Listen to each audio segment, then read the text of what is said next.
We're going to have the prayer, and we're going to have the pledge.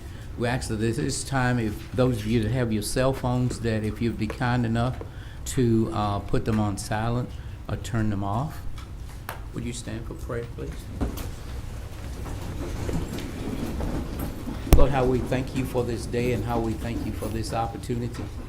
We ask you to come into our midst, and we ask that you would direct the Holy Spirit to guide this meeting in a Christ-like manner. And Lord, we know that in life there are some things we don't understand. There are some things that we can change, and there are some things that we cannot. But we know that you have the power to change and to fix everything. We ask you to cover our city and cover everyone under the sound of my voice, and give us that we need, that we would be the people that you would have us to be, and that our city would be the city that you would have it to be. And Lord, we know that you said in your word that no weapons formed against us shall prosper. You did not say that they would form, but you said that they would not prosper. We ask that you would just cover us and give us love for one another. Let us give respect for one another. Lord, we love you today. We praise you today.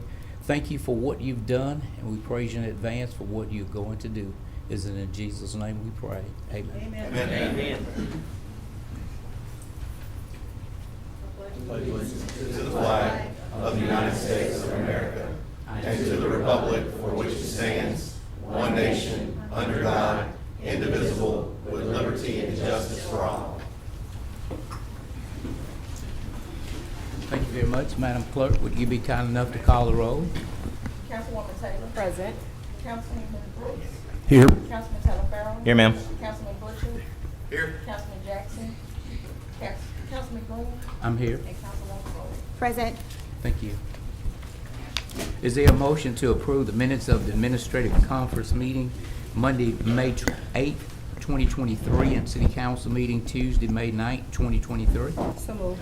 Moved by Councilwoman Taylor, second by Councilwoman Bowman. Are there any questions or comments?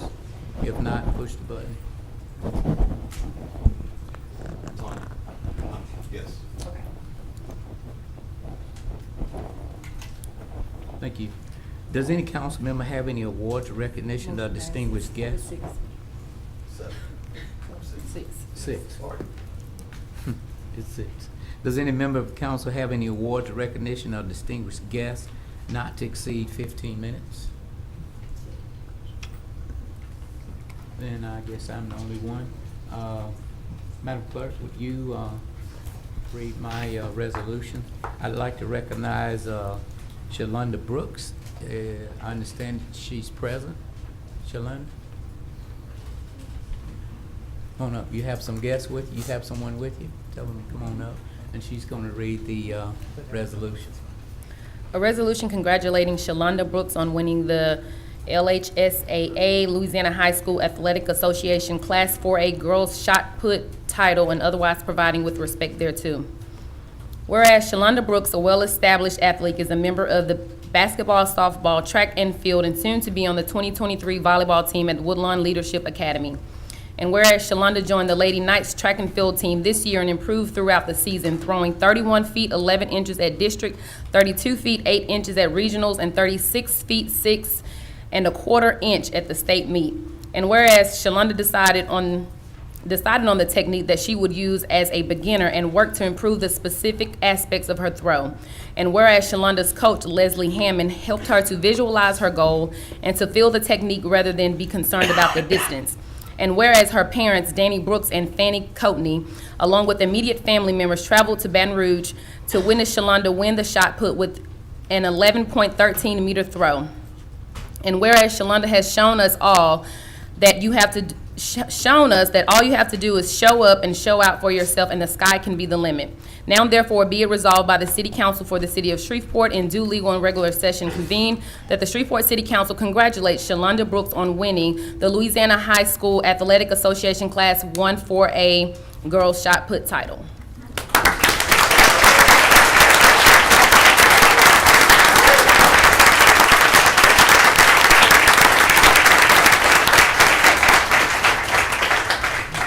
Shalonda, we'd just like to say congratulations, and we're going to give you the mic. You can have some words and tell us who's with you and they can have words, and we're going to present you with a resolution. Okay, thank you. I'm here with my coach, Ms. Hammy, my parents, Danny and Penny Brooks, and I would just like to say thank you to the city of. I would just like to say thank you to the City Council of Shreveport for recognizing my accomplishments. Yes, ma'am. Coach, would you like to have a word? No, just the same. I would like to appreciate you recognizing her accomplishments. All right, Mama, Daddy? No. Hard to follow. Okay.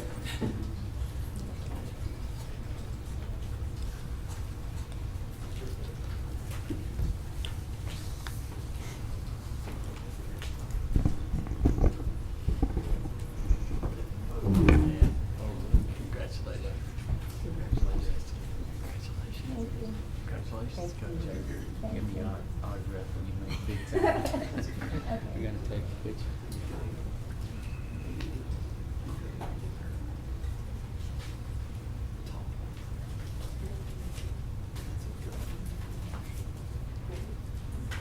All right, thank you.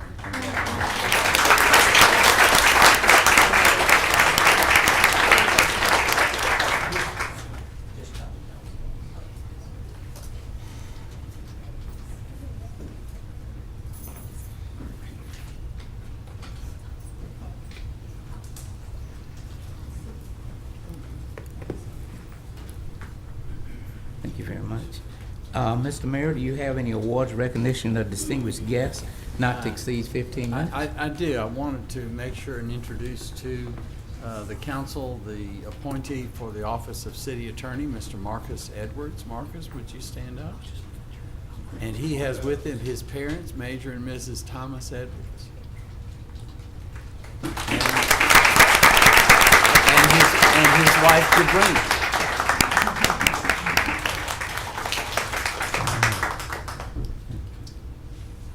Deacon Edwards, it's good to see you as well. I'm still the prophet that you used to call me at Calvary. Thank you. Mr. Mayor, do you have any other communication relative to city business? I do not, Mr. Chairman. Thank you. Anyone have any questions for property standards for Mr. Green?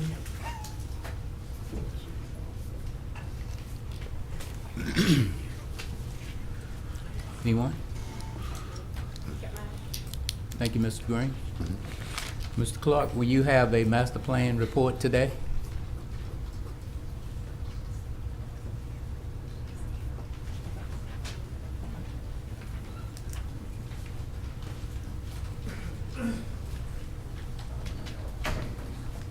Chairman Green and the council, with this many citizens of the city of Shreveport in one place, it gives us an excellent opportunity to launch the update of the 2030 Great Expectation Master Plan that was adopted back in 2010. And I hope that all of these citizens will be excited as I am, because as Shalana was here, I thought about our planning now will benefit those young people in the days to come to make Shreveport be the city that we would have it to be and that we would hope it to be.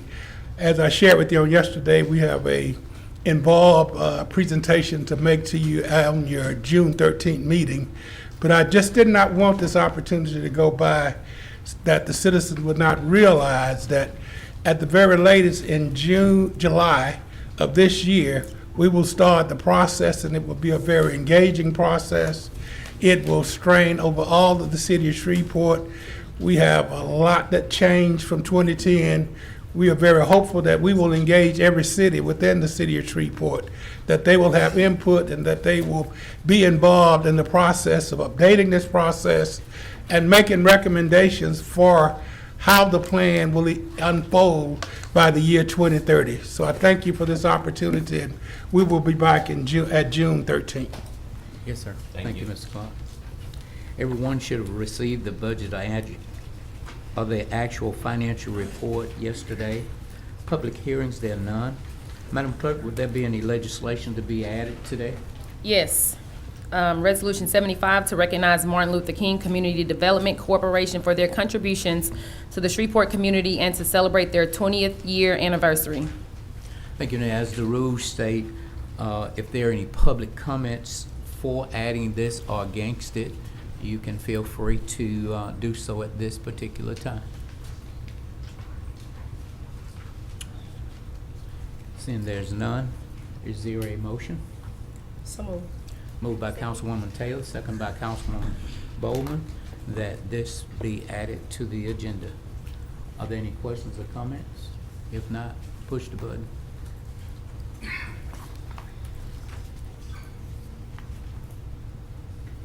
Yes, yes, I'm still trying to get there. Motion passes with 6. Thank you.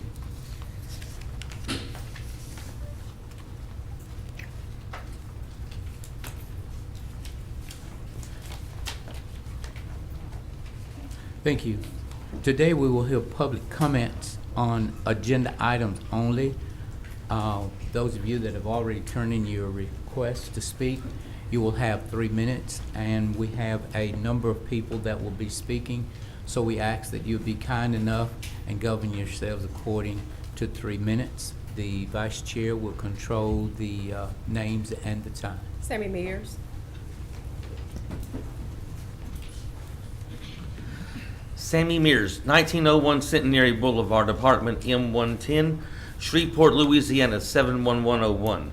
Today I speak on 9A70 and 9A71. I think these are wonderful ideas. Congratulating Shalinda Brooks on winning the LHSAA Class 4A Girls Shot Put title. So I would ask that you vote yes on this resolution. I had already written it out. And as well, I also want to congratulate, as a wonderful idea, to the Huntington High School Ladies Raiders track and field team for winning the LHSAA, Class 4 state championship as well. So vote yes on this just as well, because it's always a grand thing to win.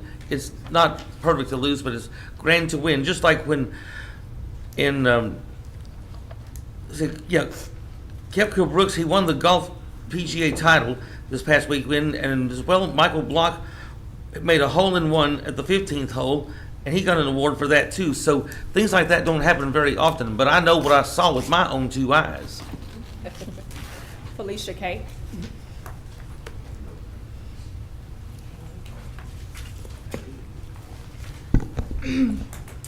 Good afternoon, members of council. I had considered telling you about my mother, who worked in casinos my entire childhood, and how she died of cancer. But almost every person in this room, including members of council, have similar stories, and that should tell you something. Instead, I thought I would talk about something that I feel a lot more qualified to speak on: psychology. I have a master's degree in clinical psychology and over 10 years of experience in the field.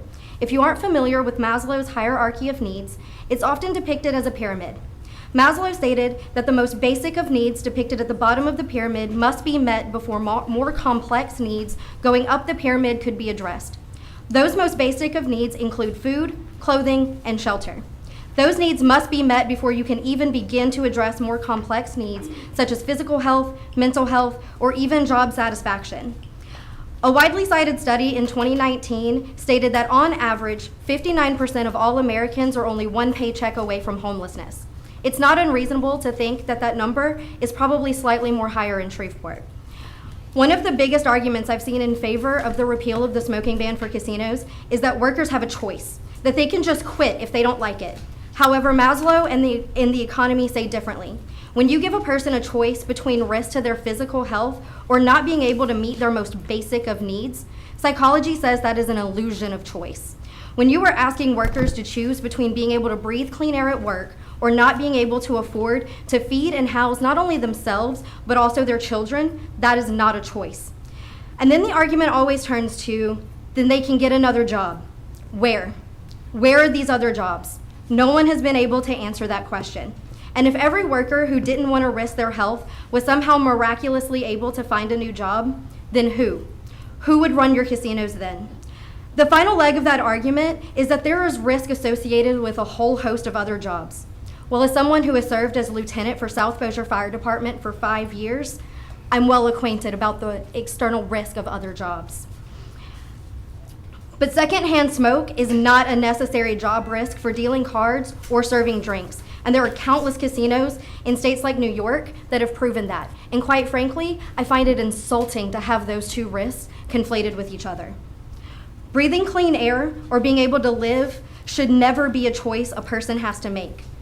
We took smoking out of restaurants and office buildings, this office building, for that same reason. Are you saying that casino employees deserve less? That they deserve less than what you have right now?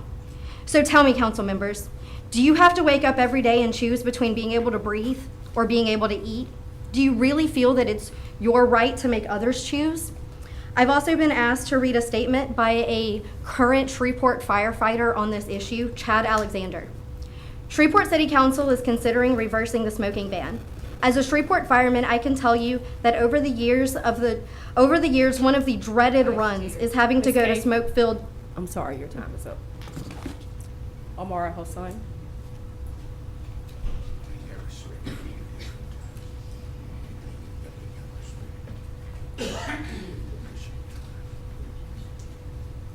Good afternoon. Again, my name is Amari Hossain, and I'm here as a representative of ASAP Shreveport to stand in opposition to Ordinance 46, the proposed reworking and repeal of the current smoking ban.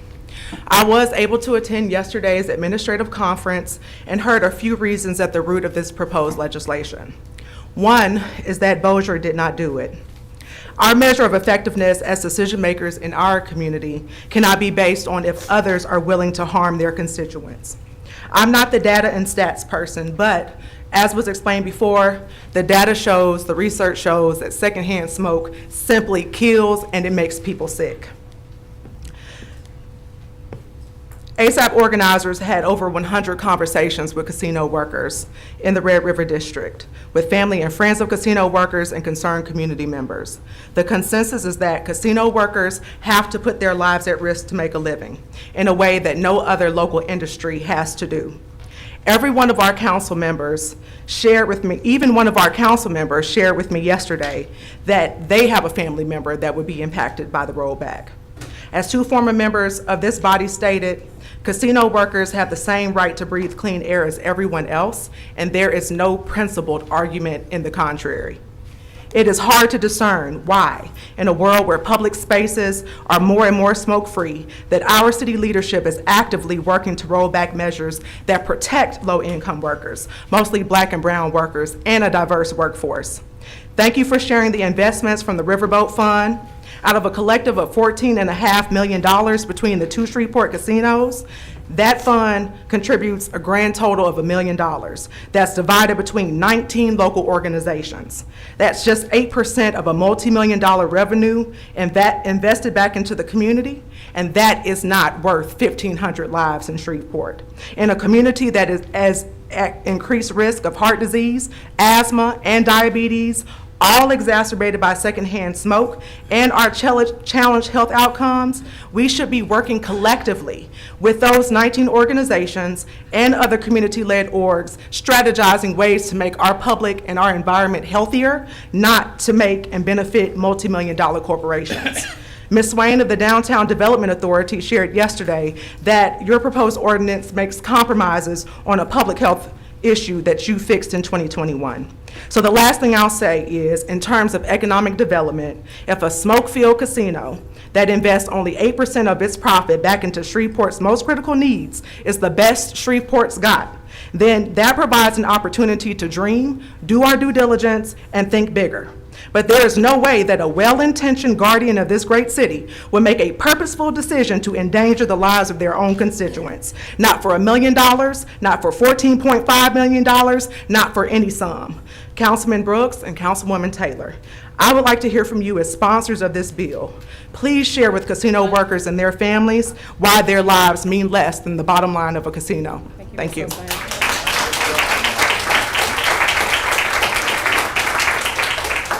Alvin Oliver.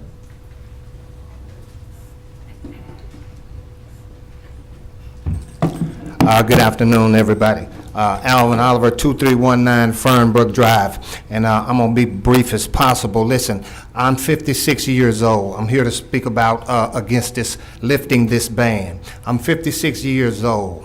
In 1981, I started smoking at 15 years old. around 2013. At 46 years old, I quit smoking. So it took me some 31, 32 years to get off these cigarettes. Those who know how hard it is, who've smoked, they understand. Those of you who haven't smoked, then you won't understand. It's very addictive. But let me tell you what I did when I was smoking. I had 5 small children. I imposed on them. I imposed on their right to a smoke-free home. I imposed on their right to a smoke-free home. I smoked, not thinking or caring about what I was doing to my children and their right to breathe clean air. Listen, you have folks that work at these casinos. We have loved ones that work at these casinos. A lot of these people are here 24 hours a day, 7 days a week, because we know that the casinos don't close.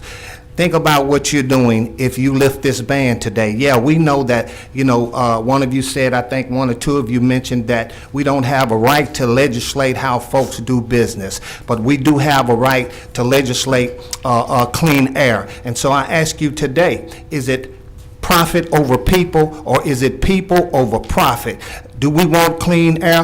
Let me ask you, if you're going to lift a ban in the casinos, why don't you lift the ban and let folks smoke in here? Why don't you lift the ban and let the folks smoke in the airports? Why don't you lift bans and let them smoke in every club in town? All of those places have alleviated smoking. You don't allow smoking in here, so why would you allow them to subject our people, our loved ones, to a smoke-filled environment?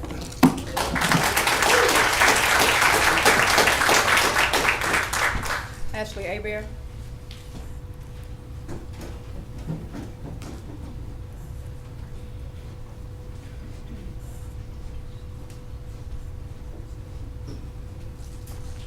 Good afternoon. My name is Ashley Abear. I'm with the Center for Black Health and Equity. The implementation of the Shreveport Smoke-Free Air Act in 2021 was lauded as a step in the right direction toward providing safer working conditions for residents of Shreveport.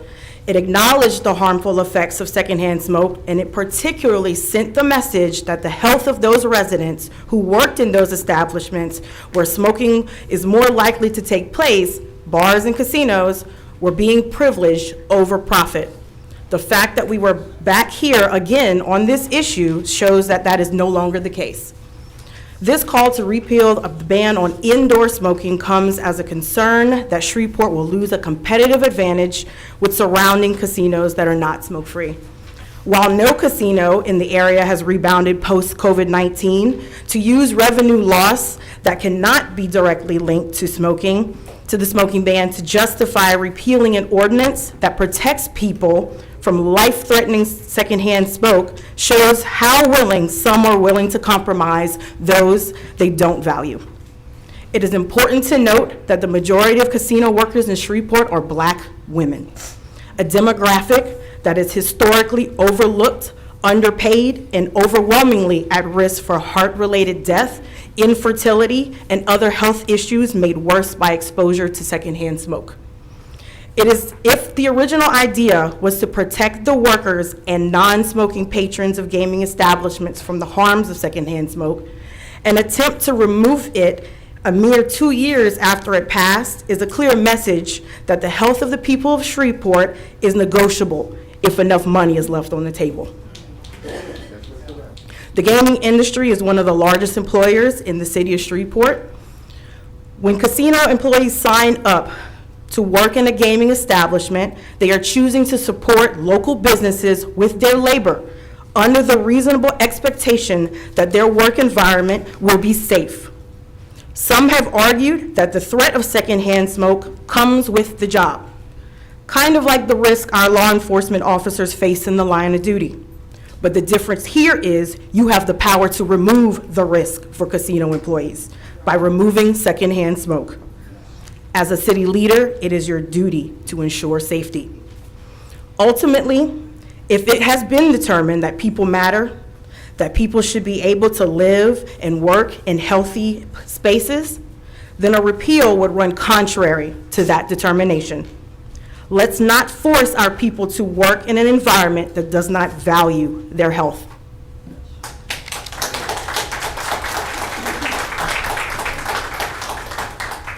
Davita Darden.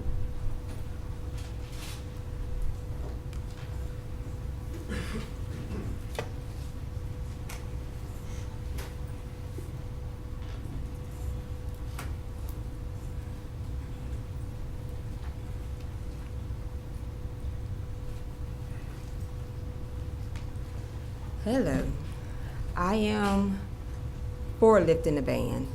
I think there needs to be an even playing field amongst both Bossier and Shreveport. I do see the impact that it has on Shreveport once they did enforce the smoking ban. That's all I have. Jamie, is it Cyprian? Cyprian?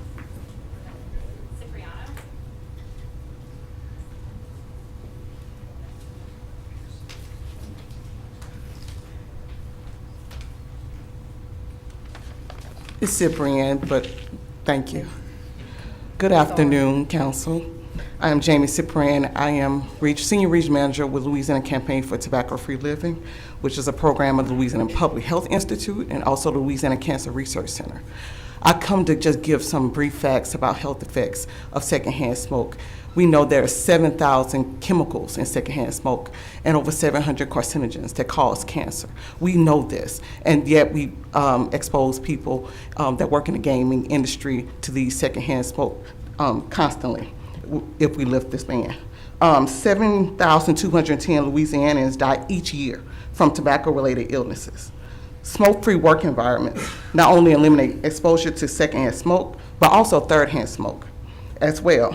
Third-hand smoke is the smoke particles that linger on surfaces and in fabrics, including but not limited to playing tables, chairs, uniforms, that when they go home to their kids, they hold their kids and they haven't taken a shower and maybe in their hair, those kids are inhaling that smoke that is in their clothes, is in their hairs. And so young children are particularly vulnerable because they can ingest tobacco residue by putting their hands in their mouths and after touching contaminated surfaces. So it's not only about these adults, it is also about these children. And we can do something for our future to make this a healthier Shreveport, a healthier Louisiana. Thank you. Thank you. Christopher Lyon.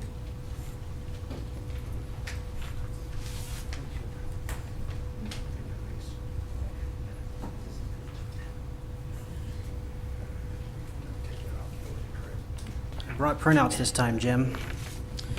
Chris Lyon, 509 Market Street.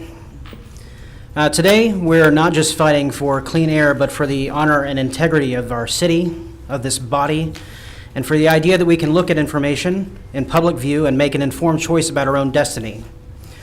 We have been told stories about the impacts of the Smoke-Free Air Act on the gaming industry in Shreveport, but as of yet, the casinos themselves have not publicly shared their concerns or the revenue data that supports those concerns. Speaking of casinos, where have they been the last few weeks? They haven't made their case to the public. Perhaps it's because they don't think they have to participate in public discourse, which in my mind shows exactly how committed they are to this community and just how much they really need this change. But the fact is that we do have numbers, and those numbers don't align with the narrative that we've been told by some council members. My mother and father, both teachers, were a fan of the old adage, show your work. And so here's the work. You've been given a packet with updated data collected by the State of Louisiana's Gaming Control Board. As I mentioned the last time I spoke here 2 weeks ago, you'll find on page 2 that Riverboat Casino attendance is down about 30% on both sides of the river compared to pre-pandemic averages. That's not including the closure of Diamond Jacks and Bossier. When we looked at the revenue last meeting, only one Riverboat Casino had rebounded after COVID, and that was Margaritaville, the newest and most amenity-filled property on the market, and one that has aggressively advertised its resort status and supports adjacent developments. But there is some new information, however, in the unveiling of April's Riverboat Casino revenue, which you'll find on the graph on page 3.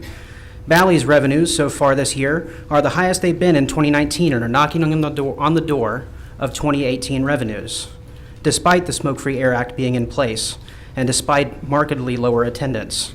Margaritaville, on the other hand, is actually trending down in 2023 by about 3% or $2 million. Horseshoe is down 17% or $10 million compared to this time last year. Sam's Town is down about 1.5. When you take all these numbers together, Bossier and Shreveport casinos together are down, when you take the numbers together, Bossier casinos are down 8%, nearly $12 million, while Shreveport casinos are up by this time last year at over $500,000. So the casinos on both sides of the river are experiencing ups and downs, and if Shreveport is actually ahead this year, so far this year, and the casinos in both cities that are investing in their properties and are doing better, perhaps we should ask the question, is this narrative that we're being sold truthful?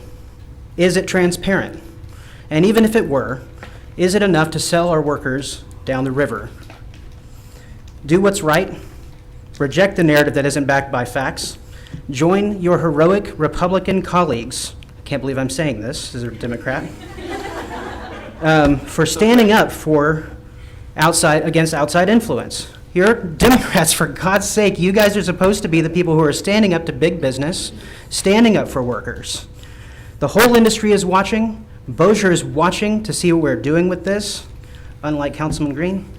If we stand up and have courage of our convictions, we can be a beacon for hope, an example of leadership for fairer, more equitable outcomes in our community. And really quickly, I'm going to read this comment that Felicia didn't get to finish earlier. We have ruined casino bars are our most dreaded runs. Ruined uniforms after a single shift, sinus and lung problems after those runs. It's been a blessing for us not to have to deal with the cigarette smoke. That's Chad Alexander, Shreveport Fire Department. Thank you for your time.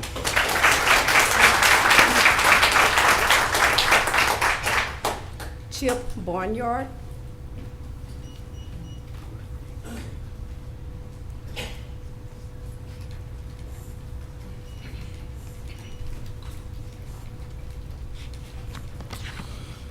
Good afternoon, members of the City Council. My name is Chip Barnyard. I'm the Vice President and General Manager of the Valley Shreveport Casino and Hotel. I appreciate the opportunity today to speak in support of Councilman Brooks and Councilwoman Taylor's legislation to amend the Smoked Air Free Act. Our casino employees, and especially the ones that work on the casino floor, are the backbone of our company. Bally's would not be the world-class entertainment company that we are today without our casino staff. We understand that there are a multitude of places for patrons, people in the community to work, and we're thankful that they choose to work in the casino industry and also work at Bally's. With our employee support, our casino has been a major hospitality destination for the Shreveport area and also for people visiting Shreveport. Through the support of this legislation, we believe that dedicating 25% of the gaming floor to the non-smoking is a reasonable and achievable compromise. Notably, non-smokers will have access to the same range of games as those that are in the smoking sections. For our employees, we would happily accommodate requests to work in non-smoking sections as staffing levels allow. Additionally, this proposal will not alter our commitment to smoke-free hospitality areas, which include restaurants, hotel rooms, and indoor public areas. We strive to accommodate our smoking and non-smoking patrons and also our employees. Again, we thank the council for its proposal here today, and I'm pleased to respond to any questions. Thanks. Pam Atchison.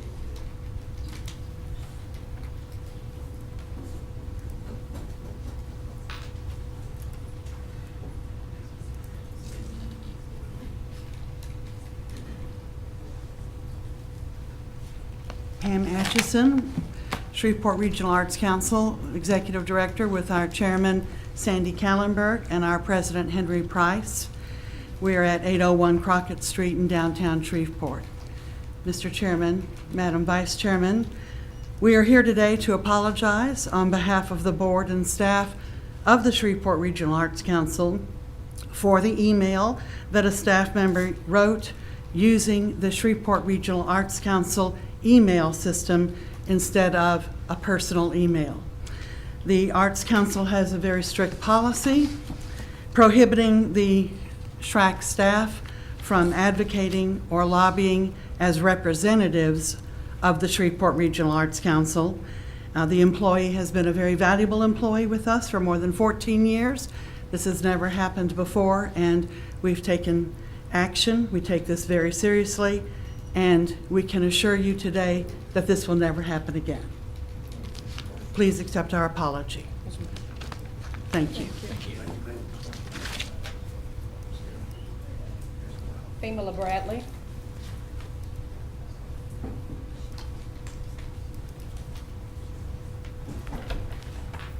Good afternoon to members of the council. While I'm addressing you, I will ask a question and face in this direction. To the Vice President of Bally, who was interested in the 25% allowing smoking, I'm just curious if he's going to allow 25% of smoking in his office while he sits in there and works. Right, that's what I thought. Lately, I've heard a lot, and two words in particular, compromise and why. And so when people ask me why, I tell them, call you and ask you why, since this is your doing. As for compromise, a lot will be compromised if this is rolled back. Clearly, you have received the data. You know very well from very reliable sources what secondhand smoke and third-hand smoke does and will do and continue to do if rolled back. You also know all of the information that we have shared, that we have forwarded, and some of that you will hear more of that today. You know that smokers will be left out of the equation when this decision is made, sadly, and they are the ones. Smokers, when the comprehensive smoke-free ordinance was passed, let me make it very clear, not an ordinance in the state of Louisiana was done that did not have smokers in mind. All of the comprehensive smoke-free ordinances make provisions for smokers. And then it is incumbent upon the respective casino or gaming industry to follow through. There are provisions made for smokers in the casinos that currently have smoking in the Shreveport area. It's as if though you don't realize that it's already there. So there's a place for them to go. They were not left out. Our organizations are not anti-smoker organizations. We actually provide free cessation for anyone who's interested in quitting. So today I ask you, I say to you that compromise is definitely on the line, and we know who will be hard hit with the compromise. We've been asking you to keep your promise for 2 years. Not only is the life of those individuals on the line, but also your reputations. Thank you.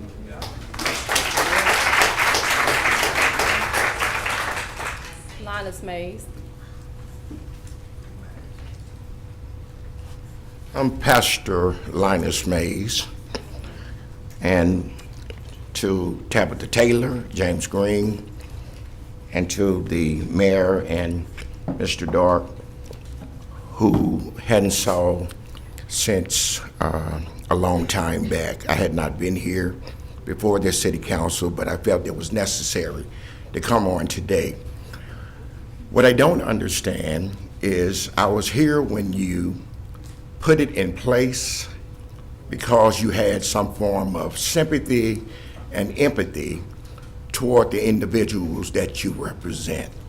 The majority of people that work on the boat in that area is people of color. And so it directly impacts people that look like you and I. It is a sad commentary that you are members of a city council, African Americans, that would propose undue harm on people that look like you and I. Now let's set the record straight. I suffer right now from breathing problems. That's why I hadn't been coming to the city council the way I used to. And I know that there wasn't going to be a lot done with the present council that we have now. I know that the fix has been in and it's in now. People understand this. Elections have consequences. My brother died of lung cancer. I worked at Goose Battery out there, Roadway, and we sat in a smoke-filled room, and that's why I got later on down the years, now I have to use a pump, Miss Taylor, Mr. Green, and others on the city council. Never thought that being in there with them, never smoked in my life. But now I'm having to take at night, during the day, breathing oxygen. So I plead to your good nature, if there's one anywhere still left, and ask you to do the right thing. I know the meeting, before the meeting, Mr. Darker tell you, before any of you ever became councilmen, I was down here doing this very thing that I'm doing now. To just let you know, once again, that this is the people's house. You do not own it. You are elected officials. Just like they elected you, they can put you out. We must, as a city, Ms. Bowman, I knew your mother-in-law and knew her well. And I just don't feel that the spirit of her, like I had to watch my sister die, like I had to watch my brother die, like now I have trouble breathing, and that's why I'm not gonna stay up long. But it's sad that if money is more important than human life, then you need to check yourself. Because as I leave, thank you very much, as I leave you with this. Serve the community in the way that God has asked you. Keep the band in place.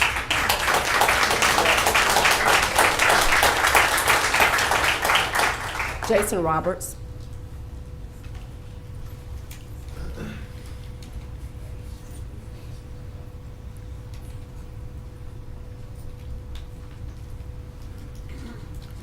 Thank you, Councilman Brooks, Councilwoman Taylor, for bringing this legislation back up.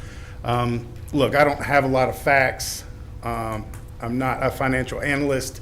I'm not an accountant, but I can tell you three things that I am. One, I'm a resident and taxpayer of Shreveport, and I can tell you there's not one event that I've seen have a more negative impact on the city of Shreveport other than COVID is the smoking ban.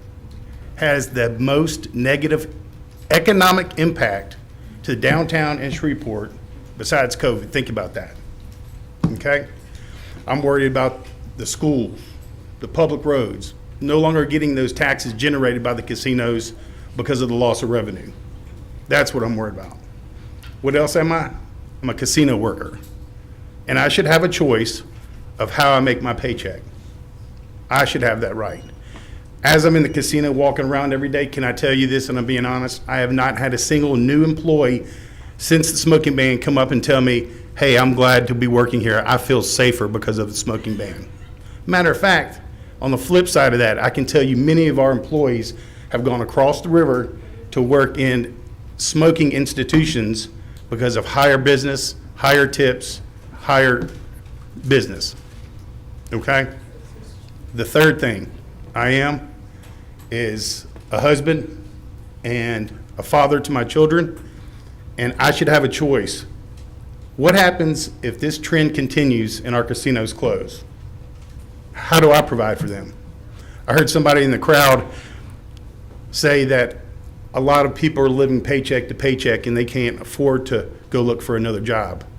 Well, if this trend continues, what happens to my family, or what happens to all those employees when the casinos in Shreveport have to close? What happens to them?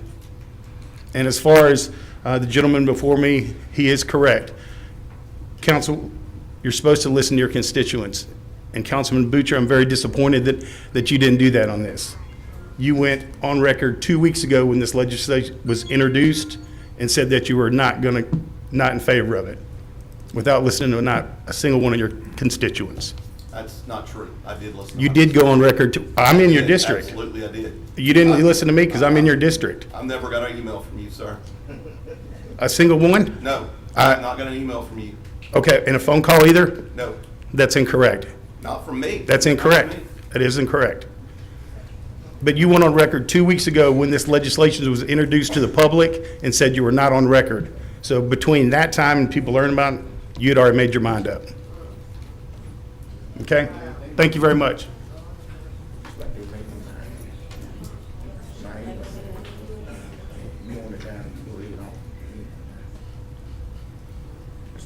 Cornell Jackson.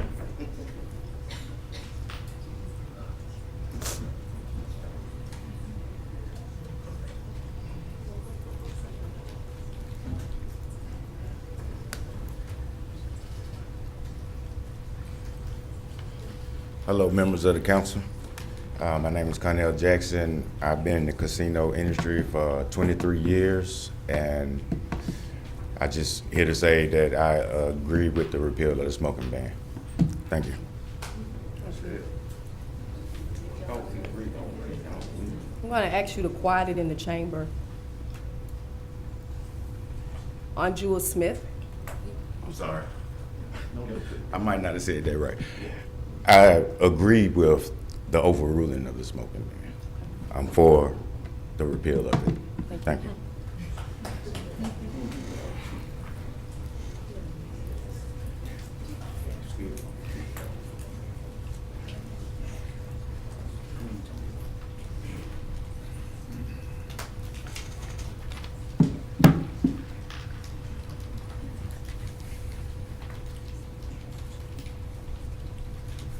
Hello.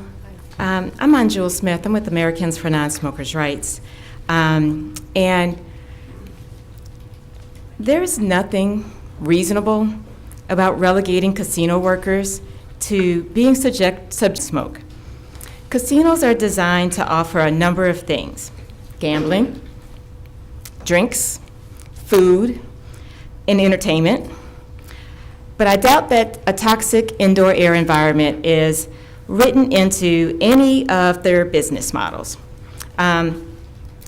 If smoking and secondhand smoke is their most attractive asset, I think they probably need to do some rebranding.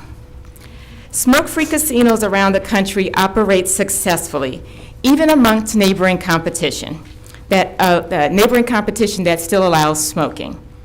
Revenue reports from Louisiana's Gaming Control Board indicate that the smoke-free ordinance has had no significant impact on the Shreveport casinos. They have continued to perform on trend with their history. I had a beautiful graph to show you, but apparently visuals are not allowed right now. But today, and I'm not sure where the 7% up and the 21% down came from, but the document you have in front of you shows the ups and downs from every month since this ordinance went into effect. With respect to their competitiveness going forward, well, that has less to do with allowing smoking and everything to do with the quality of their establishment and their services. If the casinos were really concerned about neighboring competition, they would lobby the state legislature for a comprehensive statewide law that applies to all casinos and brings parity throughout the state instead of lobbying you to compromise the health of your citizens and to put them back in smoke-filled environments. We recommend that you keep your promise to Shreveport casino workers and tell the casinos to take advantage of the opportunity they have to create a thoughtful space off of the gaming floors outside where their guests who wish to smoke can step outside and do so in ways that don't harm other people. And I don't know if you've been to the casinos. Bally's created a space. It's off of the gaming floor. It's well lit, high ceilings. I don't know why they call it the patio, because the walls are so high that it's pretty much an enclosed space. So this space that they think they want, that they need, they have. They have a space for their guests who wish to smoke to go to. Sam's Town, on the other hand, hasn't even tried. Their space is outside, it's dark, it's lonely. There's a table in a space that looks like a bus stop. Ask them to try a little bit hard. Please, you can take a look at what they're doing or not doing. Ask them to comply first before you roll back this ordinance and put your citizens back in harm's way. Thank you for the opportunity.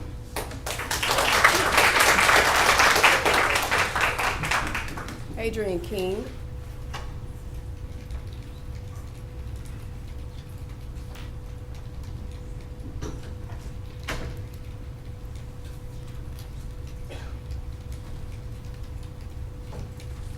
Good afternoon. My name is Adrian King. I'm the Regional Vice President of Marketing for Boyd Gaming.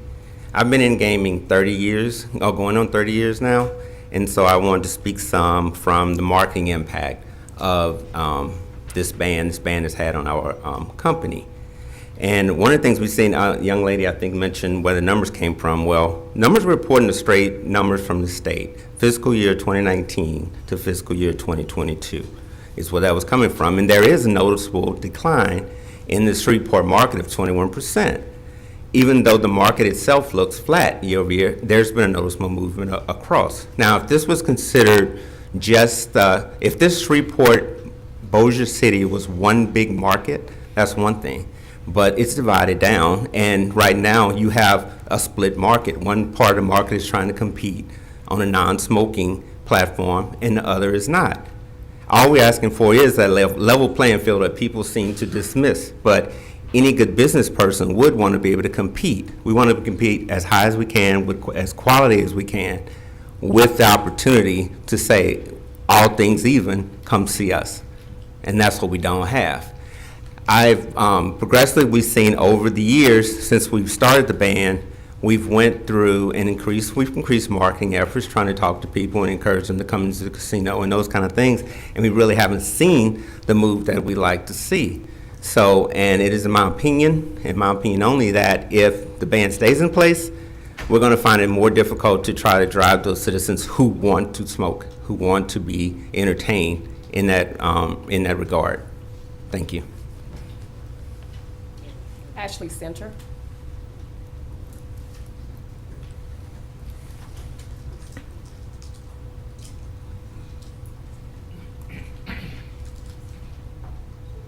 Good afternoon, Mr. Chairman and council members. My name is Ashley Center. I'm the Director of Governmental Affairs for Boyd Gaming.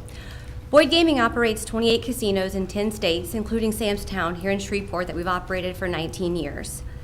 You're aware that Shreveport casinos compete with multiple nearby markets, including Bossier City just across the river, where there is no citywide smoking ban. The Shreveport smoking ban created an uneven playing field and put the Shreveport casinos at a competitive disadvantage. Our experience has taught us that if there is proximity to a market where a guest has the option to smoke, the guests go to the smoking option. We've seen this in the greater Chicagoland gaming market, which has 4 casinos on the Illinois side and 4 casinos in Indiana. In 2008, Illinois implemented a smoking ban in casinos, and those casinos collectively saw revenues decrease by 21.8% compared to the previous year, while the Indiana casinos saw a collective increase in revenues by 1.5% over the previous years. We're seeing a similar impact here since the implementation of the smoking ban, a shift in numbers from the Shreveport casinos to the Bossier City casinos. Our company also operates in the greater St. Louis gaming market, which was also impacted by the Illinois smoking ban. The casinos on the Missouri side of that market saw an increase of 1.9%, while the revenues on the Illinois side fell by 21.8%. The Chicagoland and the St. Louis markets are great examples because, like Shreveport and Bossier City, they're neighbors and they share a similar economic climate. But in both cases, only Illinois experienced a significant loss of revenue because only Illinois had a smoking ban. Now, we won't tell you that the revenue declines in those jurisdictions are solely because of the smoking ban, nor are we saying that the revenue declines in the Shreveport casinos are solely because of the smoking bans. However, it is the common factor, and it's clear that the impact of a smoking ban on gaming revenues is more significant when the customer has a casino nearby where he or she can choose to smoke. Thank you for consideration on this matter, and thank you for allowing me to speak. Vincent Schwartz.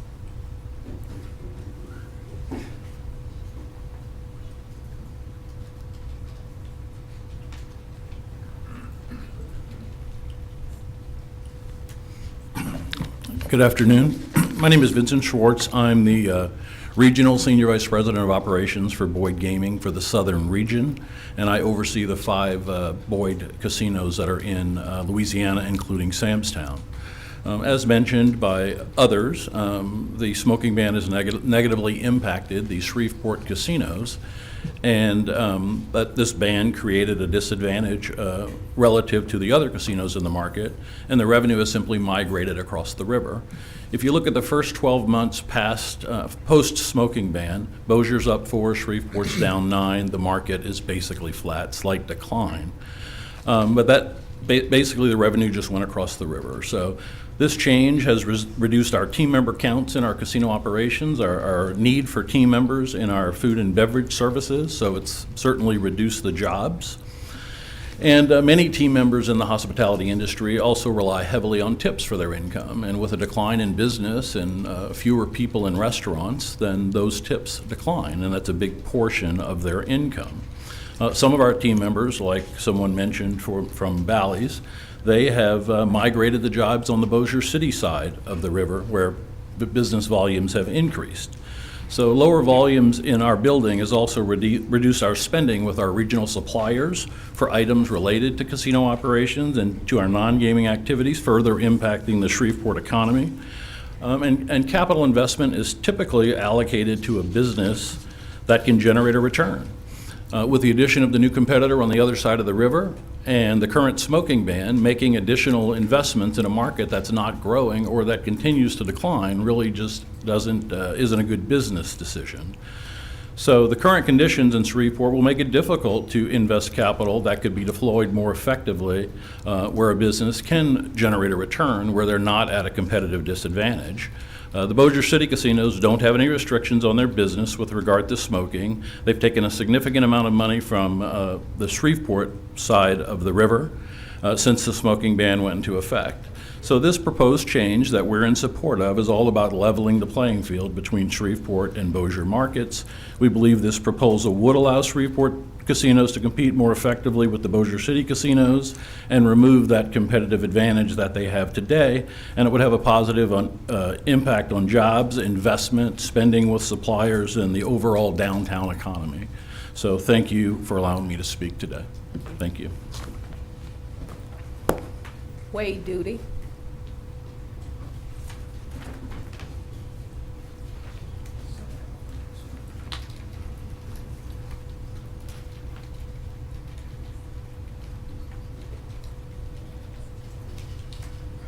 Is it correct that there's no graphic available? Okay, I had uploaded it to your site when I did the request to speak form. I passed those out. I'm sorry? I passed them out. The graph? Yes. Okay, so they have, okay, excellent. So good morning, or sorry, good afternoon. My name is Wade Duty. I'm the Executive Director of the Louisiana Casino Association. We are the trade industry group for commercial casinos in the state. And really, I'd like to bring you the tale of two cities, not the Dickens classic, but a tale of Jefferson Parish and Orleans Parish, specifically the casinos in those locations, and also in Baton Rouge. Both of those locations implemented smoking bans, as Shreveport did 2 years ago.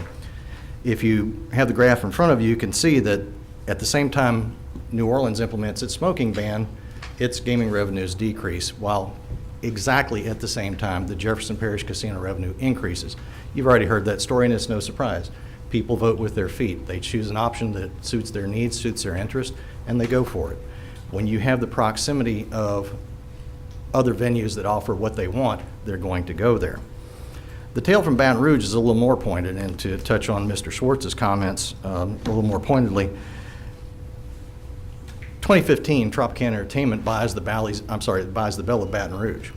2016, they began discussions of implementing a $154 million, which would be a $190 million investment in that property. But they have two conditions. Number one, that they'd be allowed to bring the facility on shore because remodeling riverboats and relocating those facilities is expensive and frankly not what the public wants. The second condition was that Baton Rouge not implement a smoking ban because it was considering one in 2016. Ultimately, the city council did not pass that resolution. 2017, however, they do. Ban's effective 10 months into the future, goes into effect in 2018. Look at the downturn, exactly at the same moment. But also the backstory, Tropicana not only abandons its reinvestment plans for that facility, they leave the market. It will be another 7 years before anybody thought about spending a dime on that property. And presently there is a consideration for some reinvestment in that property, but it's less than 50% of the original proposal. So time's about 2/3 gone. A couple of points I wanted to make for you. When you look at revenue, don't just look at a single year snapshot, because one of the fallacies in this game is, well, it's okay because the casino revenue levels out after a while. Yeah, it levels out all right. It levels out at a new low. It never returns to the pre-ban levels. Another issue that I heard discussed in a press conference was that no one on earth has ever revisited a smoking ban. That's simply not true. There's a little town to the east here called Atlantic City. 2008, they implemented a smoking ban, but they'd built in a trigger into their ordinance that said if you go below a certain revenue point, we will revisit the issue and we will bring back a partial ban consideration.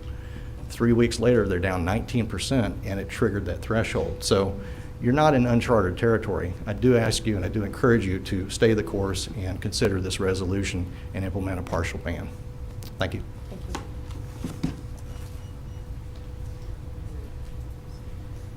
Shaleria Dominique.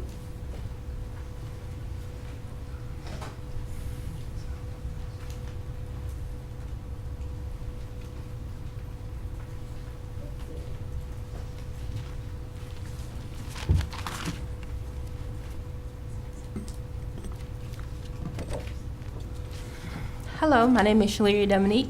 My address is 7401 Louise Street, 71108. The National Institute for Occupational Health and Safety is an organization that conducts scientific studies and puts out information regarding the health and safety of one's job.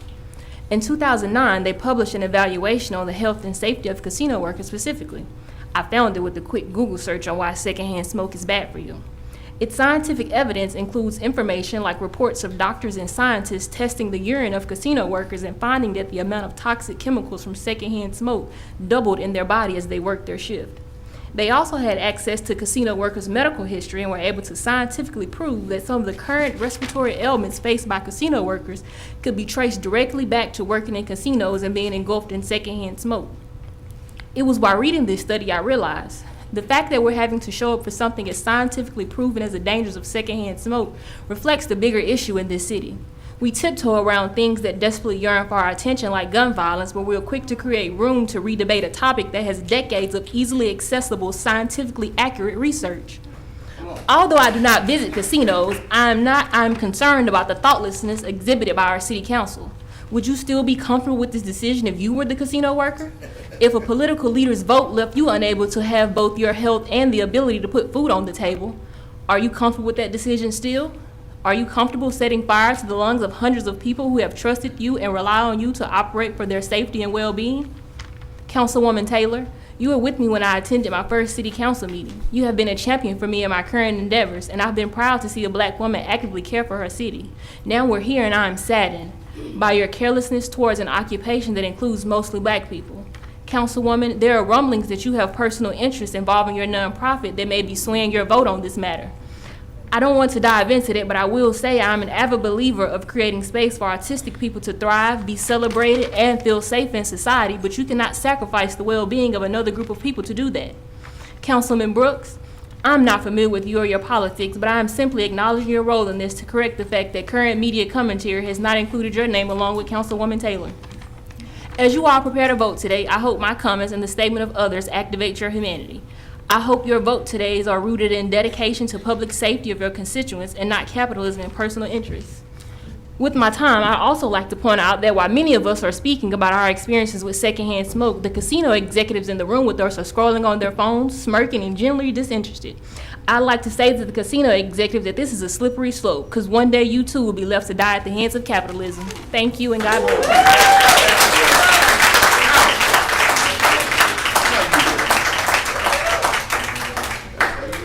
Alice Klein.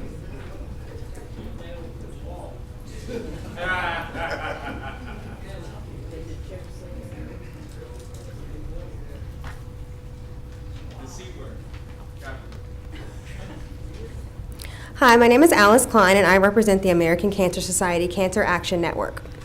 I thank you, the City Council of Shreveport, for taking action to protect the health of the workers and patrons at Shreveport bars and casinos and gaming operations by enacting a comprehensive smoke-free ordinance in June 2020.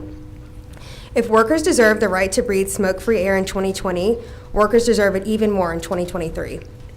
This exemption, if passed, would move the city backwards. Exposure to secondhand smoke causes many of the same tobacco-related diseases as active smoking, including heart disease, stroke, and cancer. There is no safe level of exposure. The Surgeon General has said that smoke-free workplace policies are the only way to prevent secondhand smoke exposure at work.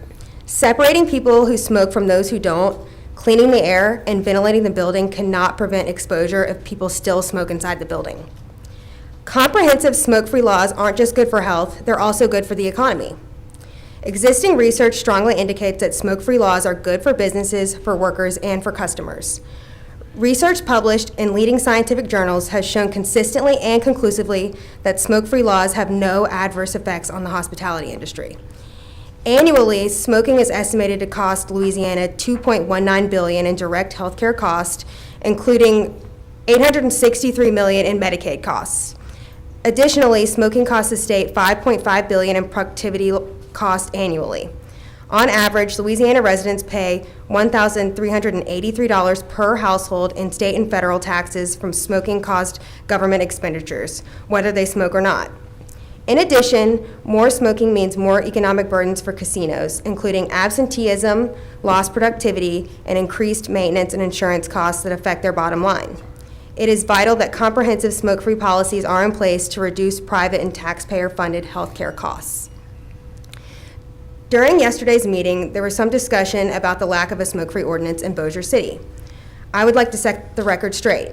There have been conversations with stakeholders in Bossier City about introducing a smoke-free ordinance, but these campaigns take time and do not happen overnight. Most of the organizations who do tobacco control work in this state are nonprofits with finite resources. We will continue to advocate for the rights of everyone in Louisiana to breathe clean air, including Bossier City. We would be able to focus on developing a grassroots smoke-free campaign in Bossier if we weren't forced to spend additional time defending smoke-free air in Shreveport. I urge the council to protect the health of your community by ensuring that the comprehensive smoke-free ordinance remains in effect. No one should have to choose between their health and a paycheck. Therefore, ACS-CAN opposes efforts to amend the smoke-free ordinance to allow smoking in casinos. Please keep your promise to protect Shreveport's gaming employees.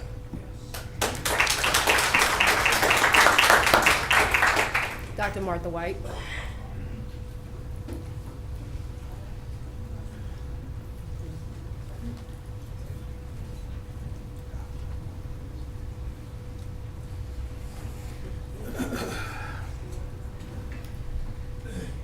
Good afternoon. I always have to pull this down. I'm so short. Sorry. We've been here several times before. We've hashed out all of this data and, medical science, and I can say that there are a lot of other people who are going to come and say more about that to you. I just have a couple of very simple things to say. There are agencies, their sole job is to protect workers in industry to keep them safe, to keep them healthy, to keep them safe from toxins. Casino workers don't have that.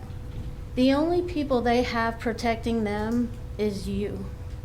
You, Gary Brooks, you, Jim Taliaferro, you, Tabitha Taylor, you, James Green, you, Ursula Bowman, you, Grayson Butcher. Y'all are the ones that they're looking to protect them. They put you in office because you said you were here for them. You said you would support them. You said you would look out for them. They're just asking you to do that. I understand there's a lot of back and forth about money. The truth is, these casinos are not going to go bankrupt because of a smoke-free ordinance. They're just not. And if you're going to put financial resources over human resources, we have a serious problem. So I'm asking you, please keep your promise.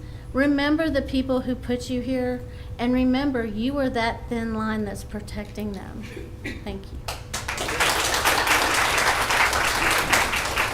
Dr. Gail Guidry.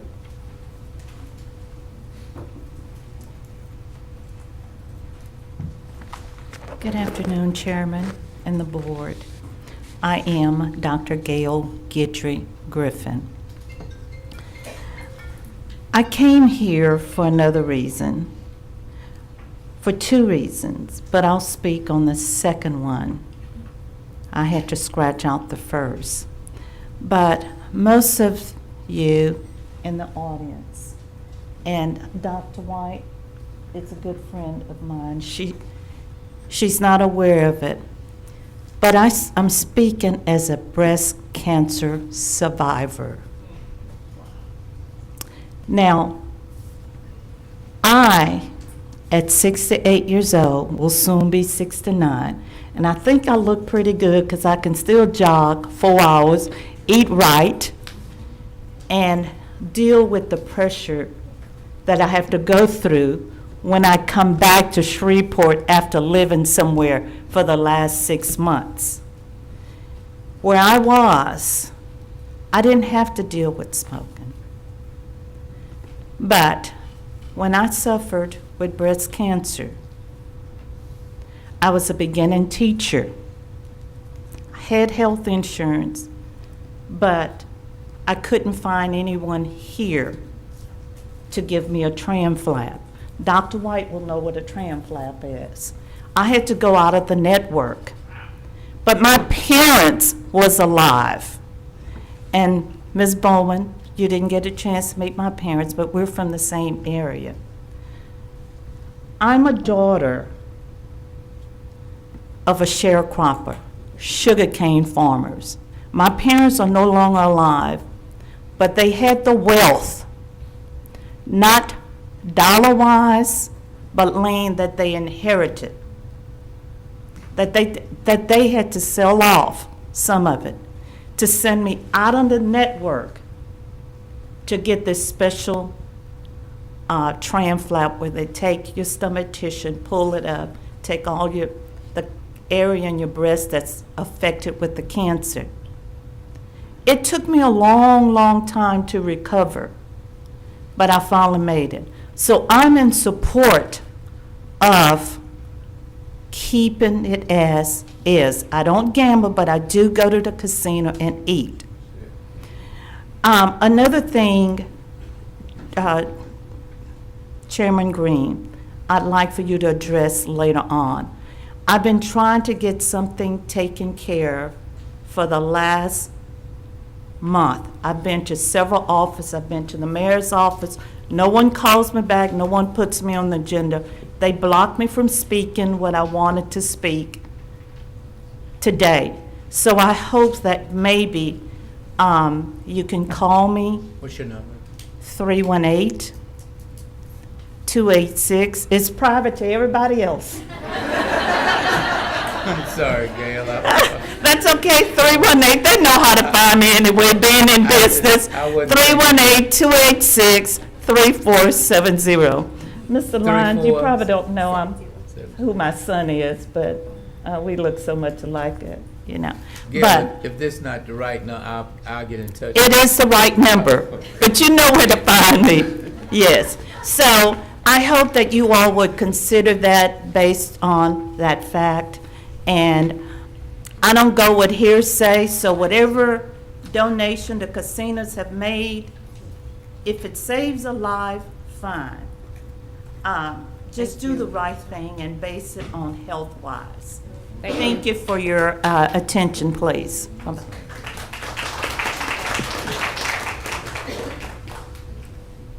Last name is Heel.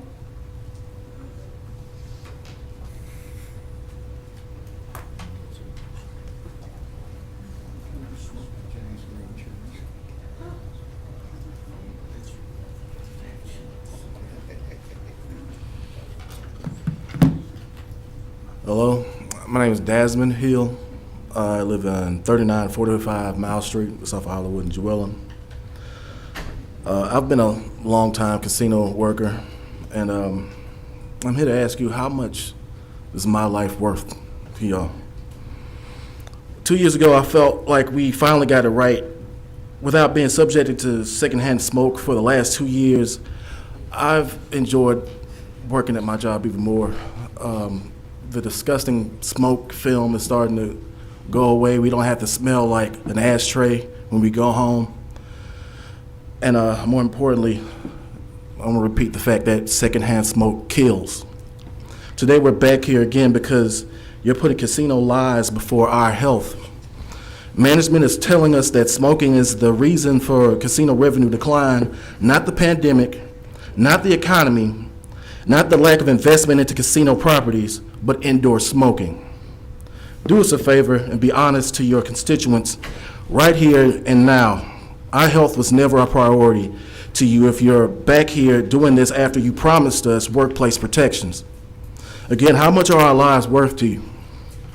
If it's worth anything, you'll keep your word to protect our health. Don't sell us out. Patricia Gilly. Good afternoon, members of the council. I'm Pat Gilly. My family and I have lived at 714 Coach Light Road for the last 37 years. I'm here as a citizen, but more importantly, I am here for the hundreds or maybe thousands of employees at the casinos here in Shreveport who are the marginalized and the voiceless. They cannot be here today because I know from the fact of all these years of doing legal matters for them, it's really hard to get away from your job, and it's real easy to lose your job at the casino. So they can't be here. I'm here speaking for them. It's really a shame that in 2 years ago, the members of this body voted to ban the smoking at our casinos. Our government offices know how important it is. We want to preserve our lives when we're in court, when we're doing anything here in the government way. Well, these people didn't have that option, and so they're beholden on people like the blue shirters here. We're speaking for them. Born in 1948, I remember all of the movies. Everybody was glamorous, smoking their cigarettes. It was sexy. Everybody wanted to do it. And then the 50s and 60s and 70s came, and the medical people realized smoking was a really bad thing. And then we got the lawyers involved, and we had lawsuits. And pretty soon we figured out smoking is killing millions of us every year. And so they started doing little steps. They put warnings on the packages. They took the commercials off of the TV. We don't have the Marlboro Man anymore.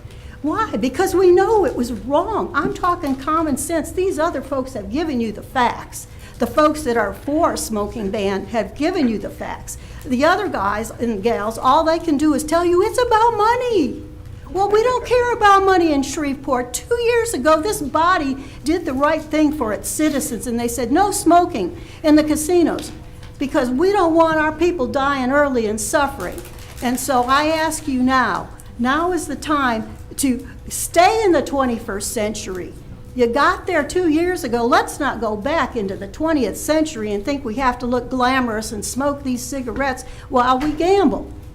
We don't need to do it.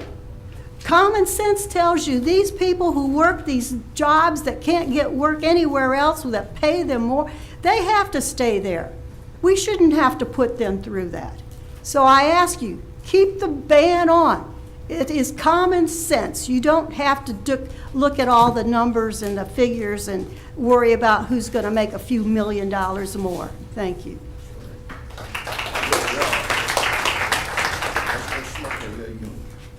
They're aware.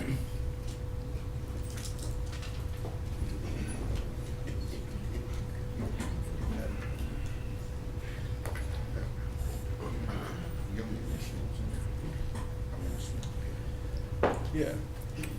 Hello, City Council. My name is Daryl R. Ware II, and I'm the founder and CEO of Think Chief. Healthcare is a human right, and within the United States of America, every citizen deserves access to quality, affordable health care. The United States is one of the last few developed nations that does not guarantee every citizen the right to health care, which is why we should make big structural change and make a transition to Medicare for all. Now, why is that important to you, Mr. Government, Mrs. Government? Right now, the city of Shreveport manages its own healthcare trust fund. These casinos are just another example of corporations who are not paying their fair share in tax revenue. So you're gonna have to pay for it at the end of the day. As you can see right now, these casino workers are suffering. If you repeal this Smoke-Free Care Act, these casino workers are going to suffer. They do not have a strong union support here. And as you can see, we are in the middle of a public health crisis within the state of Louisiana. And so within the United States, because these things are all happening, as we have over $31.2 trillion in debt within the United States, and we're also facing a deficit with MAGA Republicans and GOP Republicans who are trying to make cuts to Social Security, which is going to affect people who work at the lower levels within casino lobbies. We have to consider all these things when thinking about how are we going to improve public health within the city of Shreveport, the state of Louisiana, and within the United States of America. So please do the right thing, pass the legislation that our casino employees need, and we can move forward as a country and do best by everybody. Thank you. Jennifer Reed.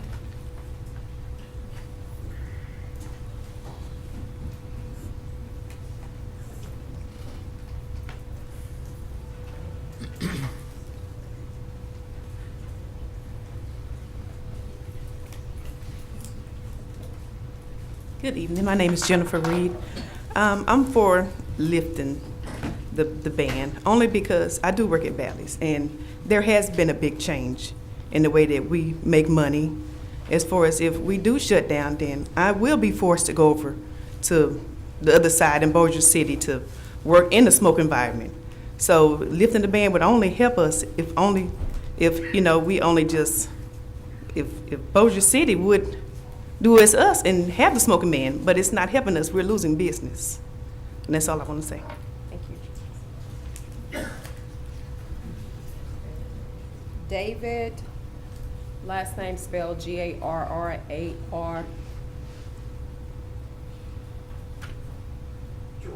Thank you.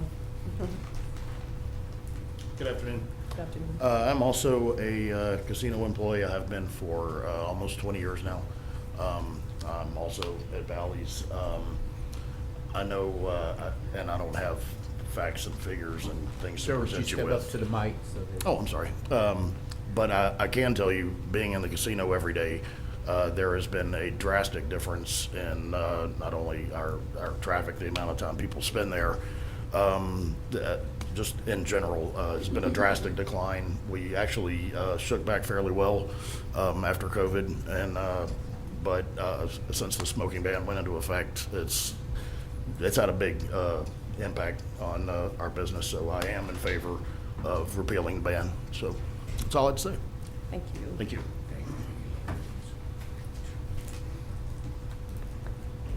Is it Bruno?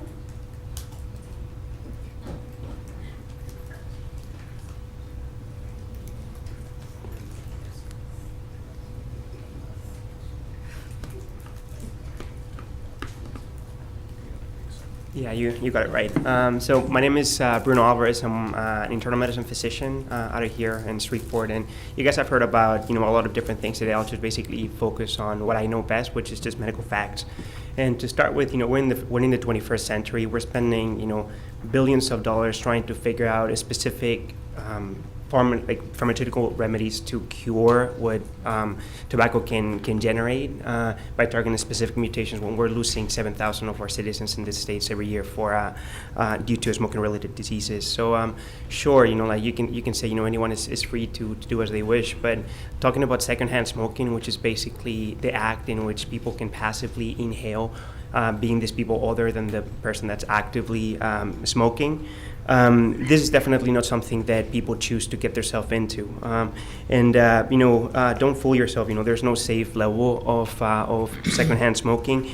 And we know that the harmful effects can start right away, both from a cardiovascular standpoint, meaning the heart and the brain, as well as cancer-related diseases. So we know that secondhand smoking is clearly related to adverse health outcomes, including a 20 to 35% increase in cardiovascular mortality, including heart and brain, as well as a 20 to 30% increase in lung cancers, which basically accumulate to over 30,000 premature deaths secondary to heart and brain issues across the United States, and 7,000 cases of lung cancer on people that never smoked. They were just in the wrong room. So finally, we also know that ordinances do work.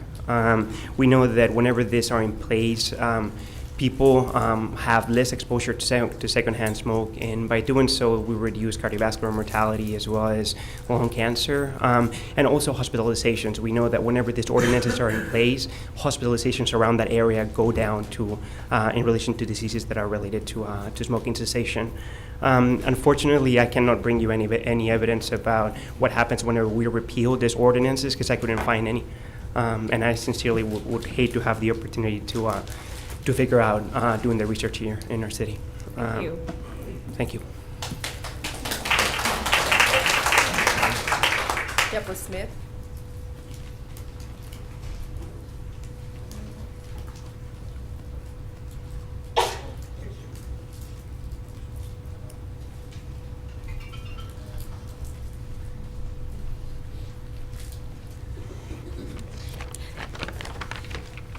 Hi, good afternoon. My name is Deborah Smith. I am a nurse, and I'm also a doctor in public health. I teach at LSUHS in the public health program, and here I'm here to in an educational level to talk about the benefits of smoke-free environment and also the health consequences. So we know that what Dr. Bruno was talking about, I'm so short, talking about the health consequences due to second smoke. But it's important we also understand the health disparities. So a lot of people don't know what means health disparities, but disparities in health can lead to unnecessary health costs. So, and if we talk about economy, these types of like laws can impact also in our economy and increase health costs. So secondhand smoke can increase the burden of related health disparities among minority groups.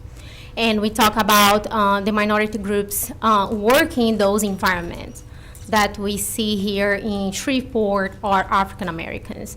And it can impact their overall well-being and contribute to socioeconomic disparities, such as I talked about the increasing healthcare costs associated with smoking-related disease and decreasing productivity due to worsening worker health. So implement smoke-free laws in a state can significantly reduce secondhand smoke exposure and improve health outcomes and provide economic benefits for individuals and community. So let's talk about the benefits of smoke-free laws.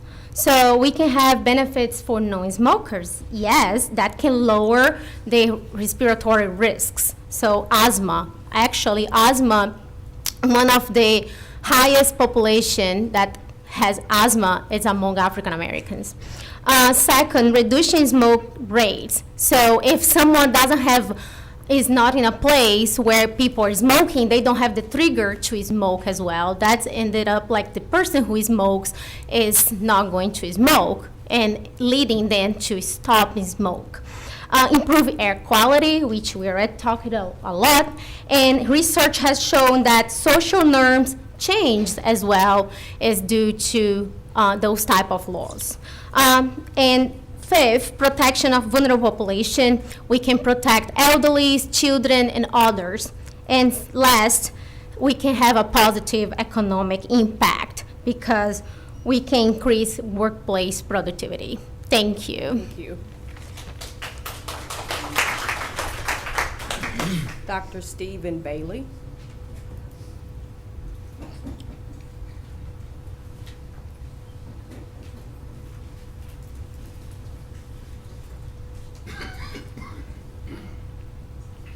Mr. Chairman, Madam Vice Chairman, members of the council, it's a pleasure to be here today. I come having been here in Shreveport only about 5 years, but having spent 35 years in San Antonio, Texas. I'll return to that in just a second when we talk about this concern. I appreciate the concern that I've heard from individuals about the economic impact and the individual welfare of employees. But as a physician, as a cardiologist, as an overeducated plumber who gets up at 2 a.m. and 3 a.m. to treat people having heart attacks, and as a researcher who's been involved in studying the effects of cigarette smoking and other factors, in particular in the disadvantaged, I need to share with you some other information I haven't heard today. What is the least harmful amount of smoke that people have? No smoke. Any smoke is harmful. And let me give you the example of that from some elegant work done at UT Southwestern by Drs. Lang and some other colleagues, and some work that we've done as well. They had an interesting opportunity because they had smoking adjacent to their cath lab in 1992. And what they allowed is an individual to come into the catheterization laboratory and smoke half a cigarette, 3 puffs of a cigarette. Their coronary arteries narrowed by 50%. From that single cigarette. Well, you may say, well, that's just somebody. But you heard the NIOSH data from 2009 that showed the accumulation of nicotine in the urine. You didn't hear about all the other carcinogens and other things that occur. But let me translate that to you. There's a 5 to 7-fold increase in the amount of nicotine and carcinogen exposures that workers in casinos have compared to families that have smoke in the home. 5 to 7-fold. What does that mean? They smoked the equivalent of a pack of cigarettes that shift, that day. They are smoking. They're just not doing the direct smoke. And that smoke follows them home, and you've heard the third-hand smoke addressed as well. Now, we've heard about the economic concerns of the casinos, although I was a little confused about some of the math because I heard 24% on one side of the river and 1% on the other, and maybe that indicated that smoking was important.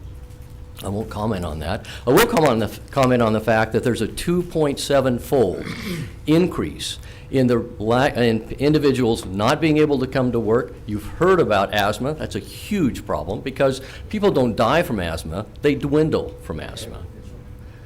2022, 33,560 people died from MIs from secondhand smoke. 7,000 people suffered strokes. And so while I can't talk about the others, I'd like to hear the economics of our citizens who are ill. You can't make money if you're not working. Last time I checked, most people don't get paid for that. What is the impact of smoke and the economics to these individuals balanced with the economics of the casinos? Thank you, And I would Dr. submit. Thank you.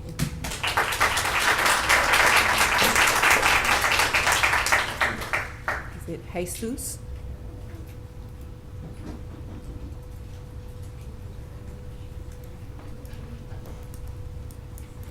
Hello, it's a pleasure to be here. I'm just an average construction worker. Lived here in the area for 30 years. The last 5 years lived over in Benton. We enjoy life. I will be 70 in March. Never drank, never smoked. Mr. Jesus. I got you now. Mr. Jesus. Mr. Jesus. Just- Mr. Jesus, you have to speak this way. I'm sorry. But we enjoy going to the casinos. We enjoy karaoke. We enjoy dancing. We will not be able to do that if you pass, we like free, no smoking.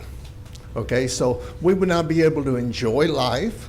We're in the upper downhill of our life. I mean, Lord willing, 20 years maybe, but anyway, I am against smoking, and I feel sorry for those ones that do have to smoke. I choose not to, just like I chose to be a Christian, and I chose to be an American. I just believe this will be wrong for the people working there, and it will be wrong for us to enjoy going there. So please do what's right and do not go back and repeal this law. Thank you very much. Jacqueline Jenkins.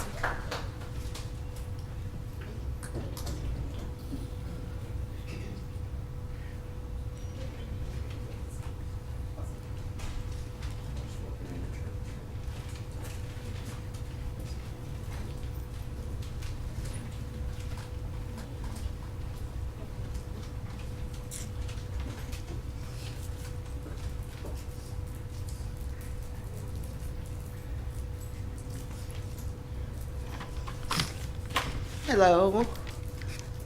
My name is Jacqueline Jenkins, and I live at 625 Jordan Street.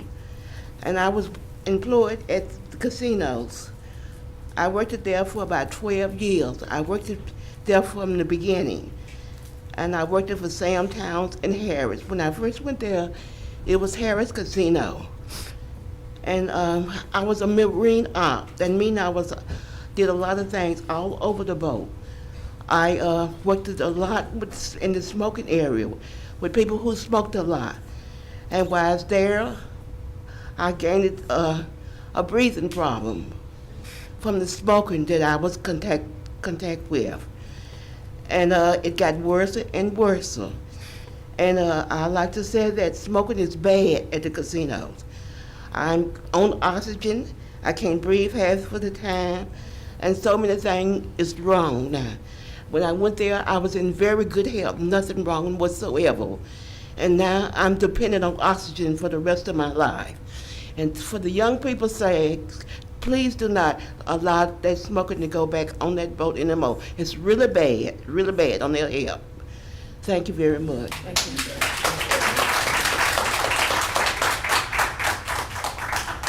Linda Shimwell. She had to leave. Ashley, is it yearly?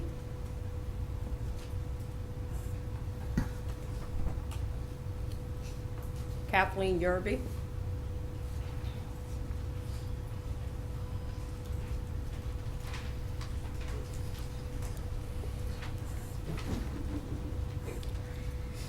Hello, Mr. Mayor and City Council. My name's Kathleen Yerby. I live at 10114 Salinas Drive. I cannot believe I'm here again. I just can't. I can't tell you how much I don't like to speak in public. I really don't appreciate being here twice on this subject. As a Shreveport resident, I am urging you to keep your promise. The lives of my fellow citizens are far more important than any and every casino's lazy, inhumane, selfish greed. Every human being deserves to live and work in a safe, smoke-free environment. As our elected officials, your duty is to pass and defend policies that are proven to make our community a safe and prosperous place to live. This exemption, if passed, would move our city backward. You can continue to show that the health of Shreveport matters to you and to all of us by voting no on the measure to exempt casinos from being smoke-free. The only good and right answer is no. I have a 26-year-old son. I moved here in 1994. I'm not from Shreveport, I'm from Ellick. This is my adopted hometown. I've always thought it would be great if he ended up deciding to live in Shreveport. But if y'all vote for this, I will totally understand if he doesn't. We are on the bottom of every list, of every health list Louisiana is. Please don't vote for something that's going to keep us there.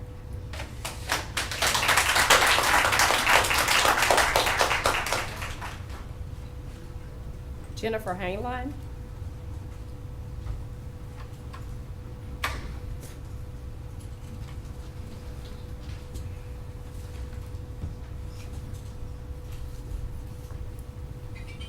Thank you, esteemed council members and Mr. Mayor. I'm Jennifer Hainline. I work with the Louisiana Campaign for Tobacco-Free Living, and that's part of the Louisiana Cancer Research Center. Obviously, we spend a lot of time in this state trying to help people live healthier lives. And also, I have my 2 children here with me. I'm trying to convince them that this is a state that they could live in and thrive in. But every time a measure is taken backwards against people's health, against improving poverty, against all of these things that are weighing our people down, it's harder and harder to convince my children to stay right here. I live in Monroe. I do frequent Shreveport. I do go to the casinos when there's conferences and they're in a casino that has smoking. I do not go and encourage the organizations I'm part of to no longer hold conferences in those establishments because it is detrimental to my health when I have to walk through a smoking floor to get my conference room. I also want to mention I am an elected member of the Monroe City School Board. I'm serving my 3rd term. And thankfully will be my final because we term out after 3. But I do understand the difficulties you have in front of you because revenue is reality. And after COVID, all of the measures that were taken have been very difficult on all of the cities throughout the United States, particularly in the cities in Louisiana who are already struggling. So it is tempting to put revenue and immediacy in front of that long-term health impact. But I want to remind us, and I know on the Monroe City School Board, we had to make some difficult decisions during COVID to protect the health of people. And those weren't the most popular decisions. It certainly created a lot of division in our country, but we did that because it is the requirement of those who are elected to protect the welfare of their constituents. It is requirement, it's stated in the Environmental Protection Agency Act, that if you know that air is toxic, you are required to do something to remediate that.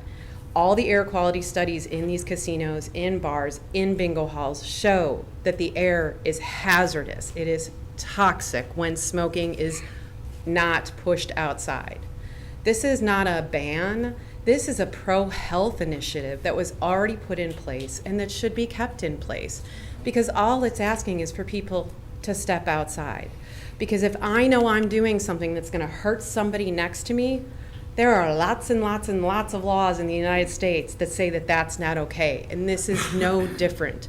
We know that that cigarette is like a loaded gun aimed at people, and it is toxic and will kill them. It might not be that minute, and I know that's what makes this difficult because it's long term. But we know this is important, and I urge you to please put health first. Thank you very much.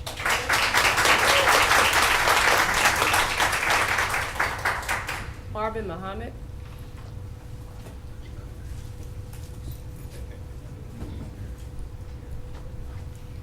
Madison Poche.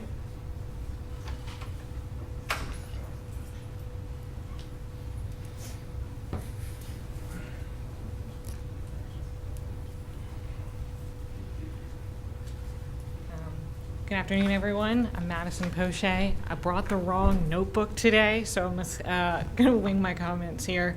But I am here today because I have loved someone who worked in a smoking environment.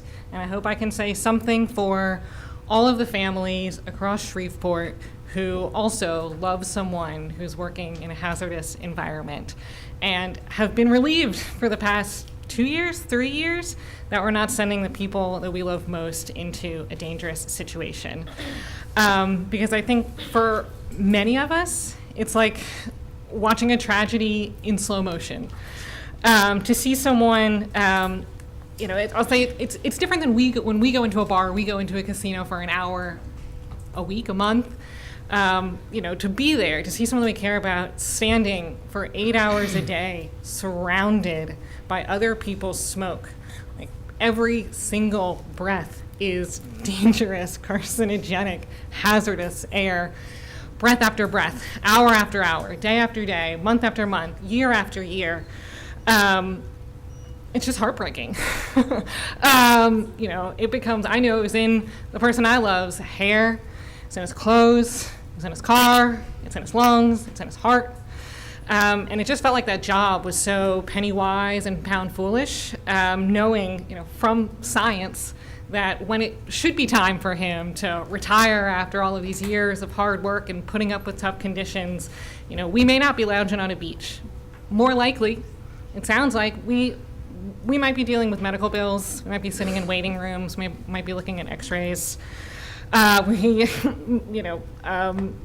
might be on our own dealing with medical issues, and that's a personal economic challenge that I think many individual families will continue to be looking at. And so I just wanted to say that I don't think it should be about just my person. I think everyone has a person that they love, that they don't want to have going into these environments. And so I think it's our ethical obligation to extend the care and compassion that we have for the individuals in our immediate circle to every constituent, and I think more so people who have been historically marginalized and may not be able to be here to represent themselves. I think in this situation, the burden of proof that smoking in casinos is needed is really high. There's a burden of proof on the casinos to prove that this is something that they need. There's a burden of proof on you guys to show us that this is something that's needed. And I haven't seen any data from casinos. I've seen Chris's data that doesn't make a causal statement. Do your constituents want this? Is there a way to? Ms. Poche. Oh, thank you. Oh, okay, thank you. Can I say one more thing really fast?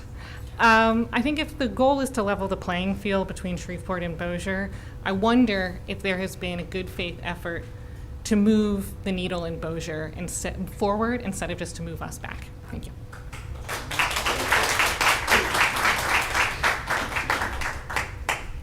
William Dosher.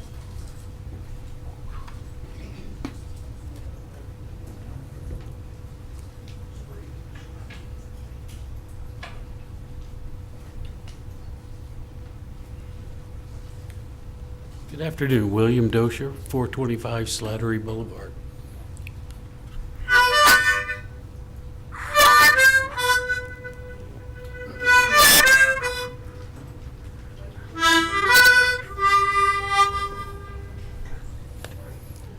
First you cry, and then you sigh.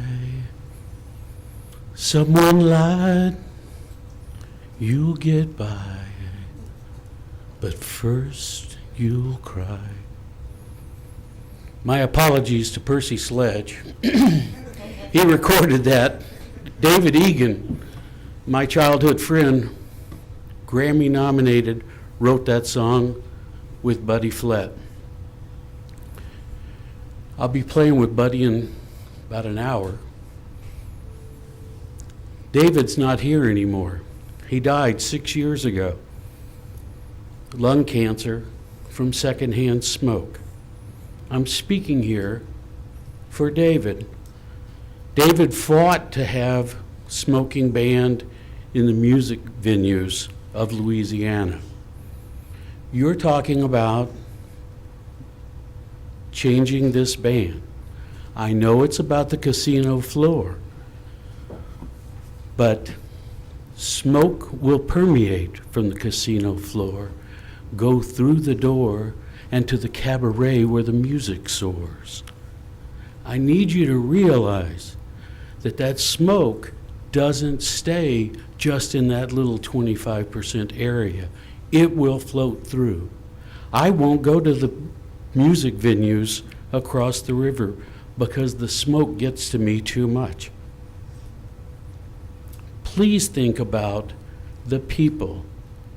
If you remember during COVID, we talked about the church choirs not singing because the aspiration from vocal music, the good music, not what I tried to do, it brings the lungs so much more air. When I play my harmonicas, I'm sucking in so much more air that if I'm in some venue, I can't even play in a venue that allows smoke. So please think about this. Please think about the art and the music, and mainly think about the people. We've already lost great artists to secondhand smoke. Thank you. Thank you. Gia Lucero.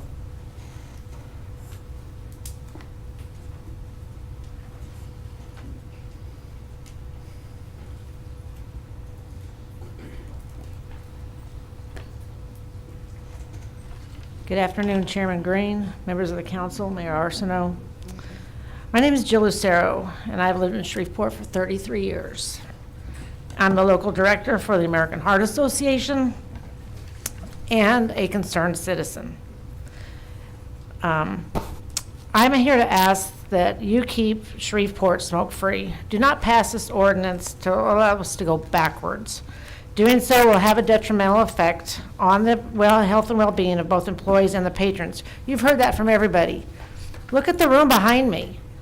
These are your constituents. You have a whole room here full of people.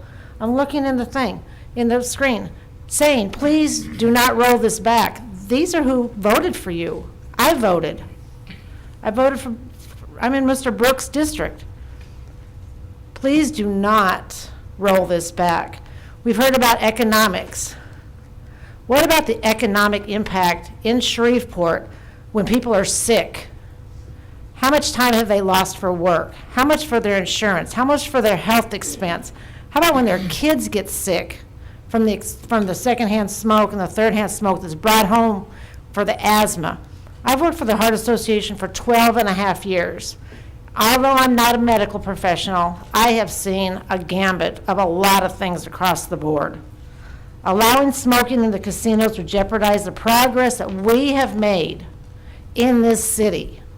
Do not go backwards. The country's looking at us.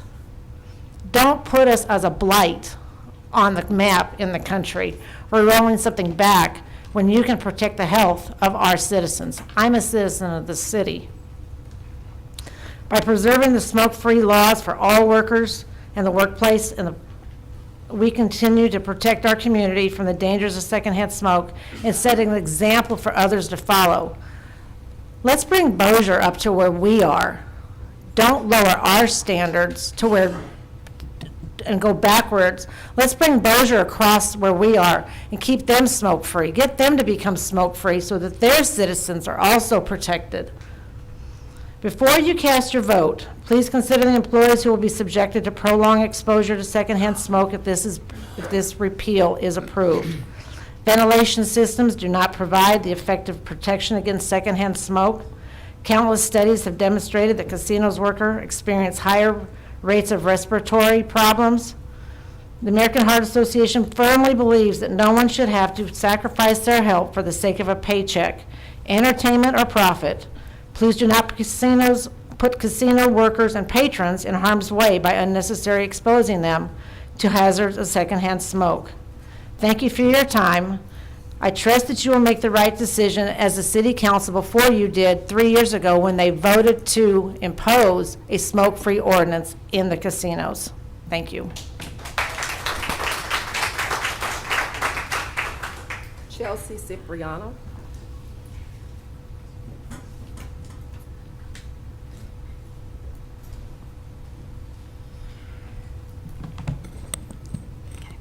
Good afternoon. I'm Chelsea Cipriano. I'm here to strongly oppose this bill that would allow indoor smoking in Shreveport. I'm here today first and foremost as a concerned and angry resident of Shreveport. My spouse and I recently returned to Louisiana and settled here in his hometown, where he works as a critical care physician and sees the impact of lung disease every single day. Our family wants to live and work in a city that prioritizes the safety of its citizens and protects its residents from preventable illness, disability, and death.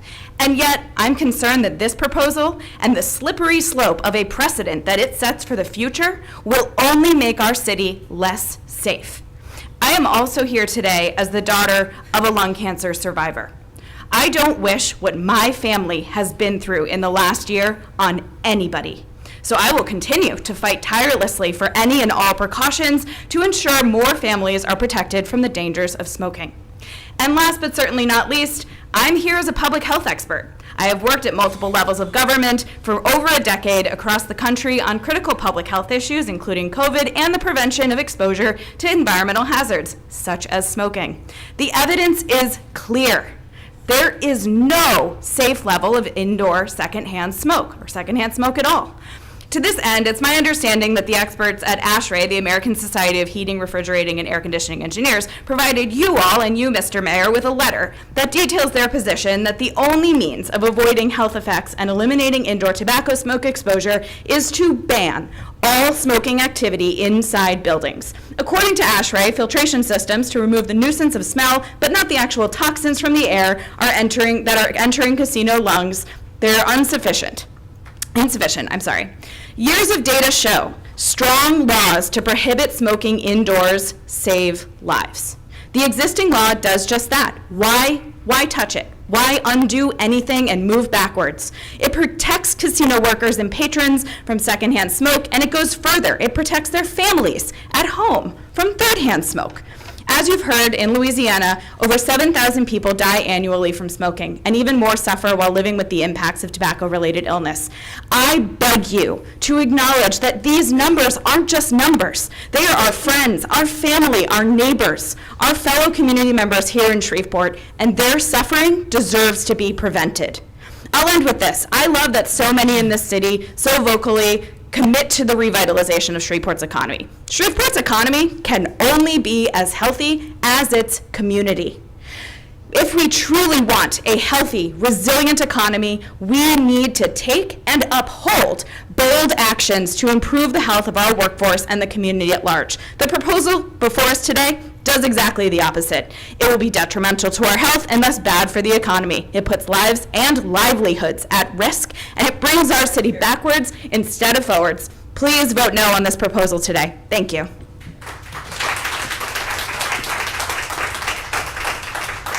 Attorney Will Bradford.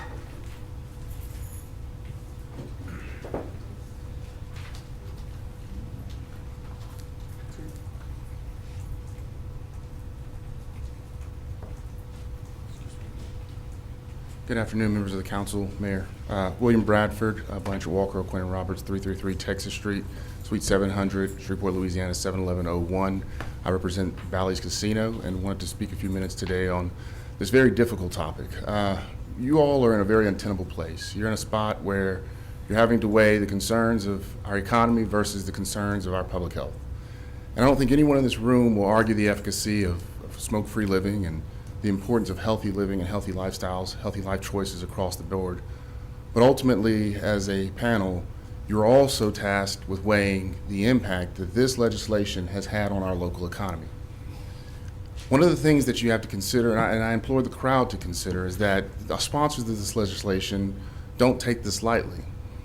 I believe that these casinos are in Councilwoman Taylor's district and formerly in Councilman Brooks' district, and employ a significant amount of our population, many of whom clearly are not here today. The hardest thing for me to do is advocate for a habit that I know kills people, and that's not what I'm doing here today. What we're advocating for is for this board, this body, to look at the impact that this ban has had and look at it in context and reality. The reality of our community is that we share a river with our neighbor, Bossier City. And as long as Bossier City has the ability to smoke in their casinos, our patrons are going across the river. So, that's what the numbers. Hold on, Mr. Yes. Bradford. I'm going to ask you to lower your voice in the chamber and respect each person speaking. Thank you, ma'am. You can continue. And I understand this is a very emotional conversation. But again, I want to re-urge that no one is advocating for smoking in this room. What we're advocating for is parity. What we're advocating for is that this body understand the economic impact that this has, that even funds such as the B4 Riverfront Fund have been impacted by the smoking ban. The numbers are real and honest, and since 2019, we've seen a 21.5% decline, while Bossier has only seen a 4.3% decline. That's the reality of it. Now, there may be other factors involved, but when you track and trend this directly correlates to the smoking ban.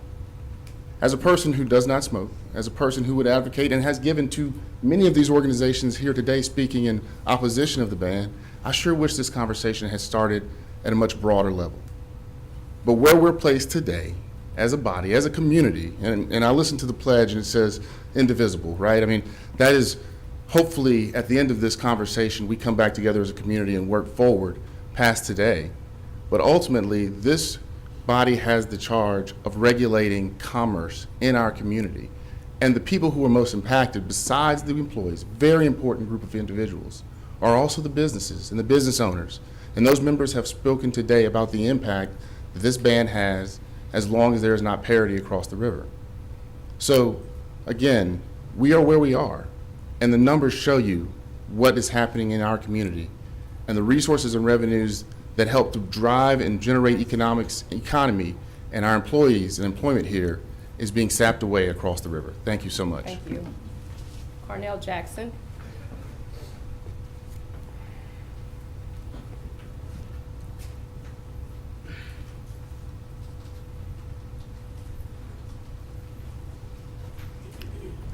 Hello, everyone. My name is Cornell Jackson. I'm an employee at El Dorado Casino, which formerly now is Bally's. And I just wanted to let everybody know that this is a very big impact on our economy. We really need to lift the ban. I understand it's very hard on first-hand, second-hand, and third-hand smoke. But I feel that we should have at least one floor that's non-smoking so that everything will be okay. To make this level between Shreveport and Bossier, because most of the high rollers are smokers, and that really impacts our economy really bad. So thank you very much. Liz Swain.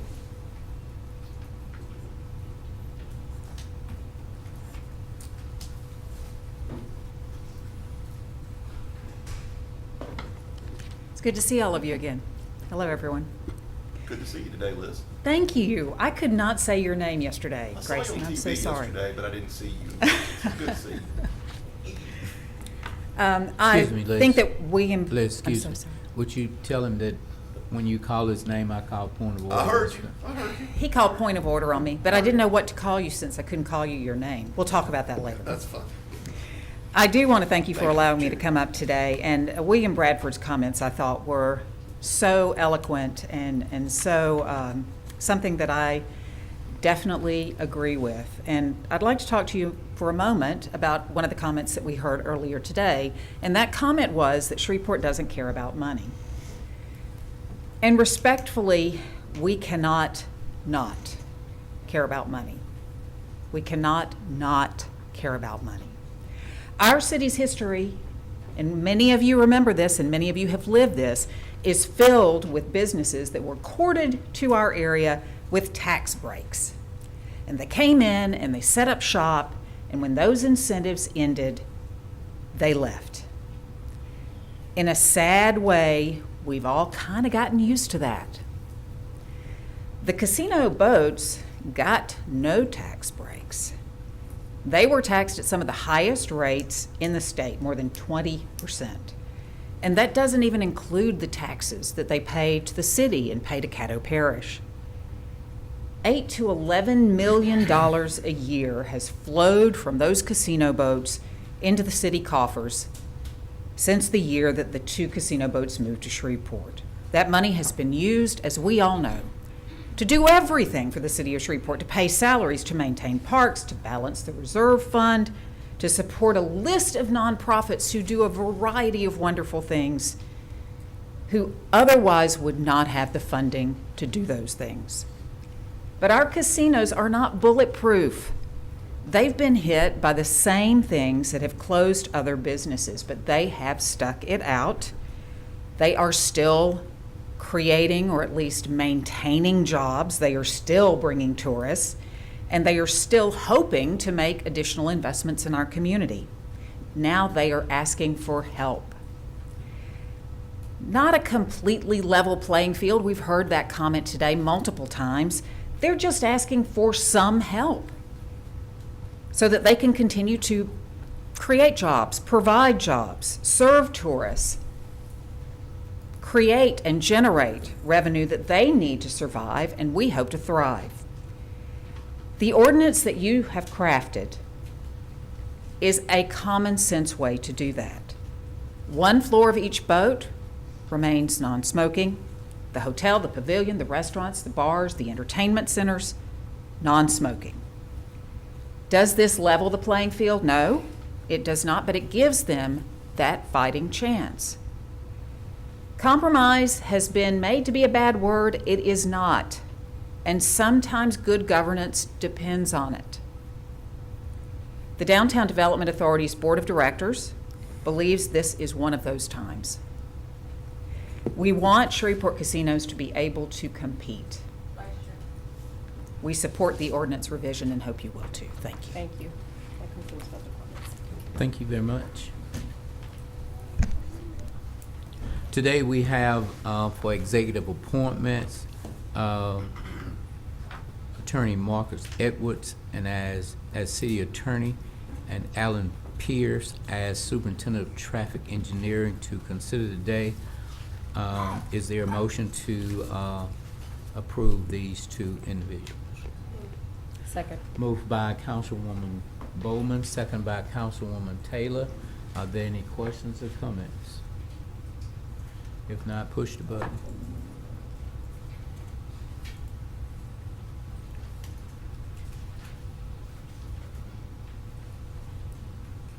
The motion passes with 6. Thank you. Congratulations.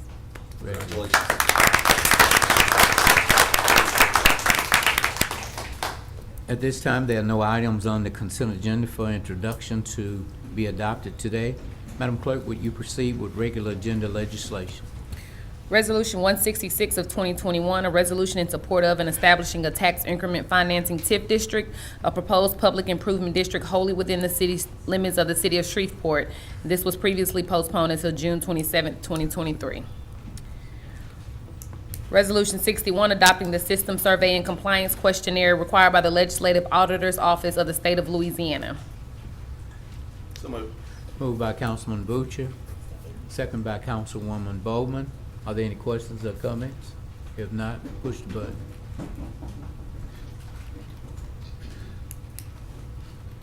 Motion passes for 6, I'm sorry.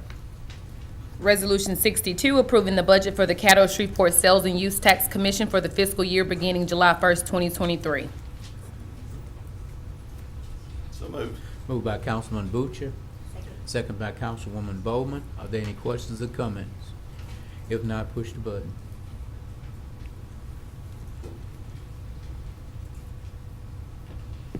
Motion passes for 6.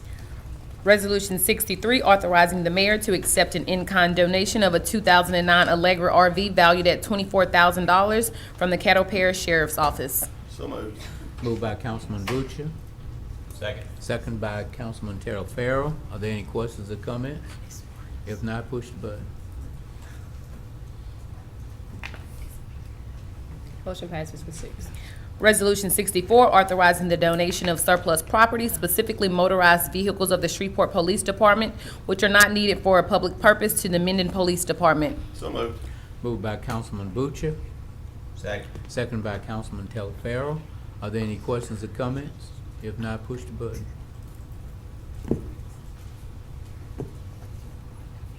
Motion passes for 6.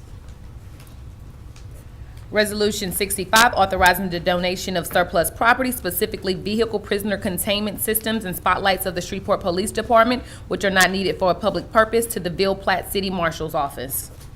So moved. Moved by Councilman Terrell Farrell. Second by Councilwoman Bowman. Are there any questions or comments? If not, push the button.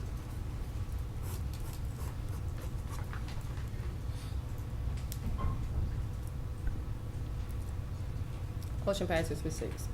Resolution 66, authorizing the donation of surplus property, specifically trailers of the Shreveport Police Department, which are not needed for a public purpose, to the Ascension Parish Sheriff's Office. So moved. Moved by Councilman Terrell Farrell. Second. Second by Councilman Butcher. Are there any questions or comments? If not, push the button.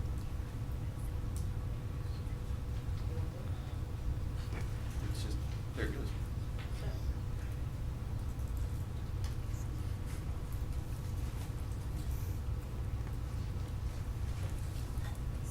Passes for 6.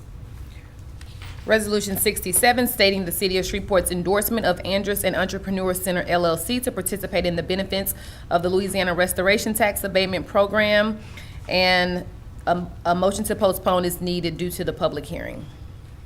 Motion by the chair. Second. Seconded by Councilwoman Bowman and Terrell Farrell. Are there any questions or comments? If not, push the button.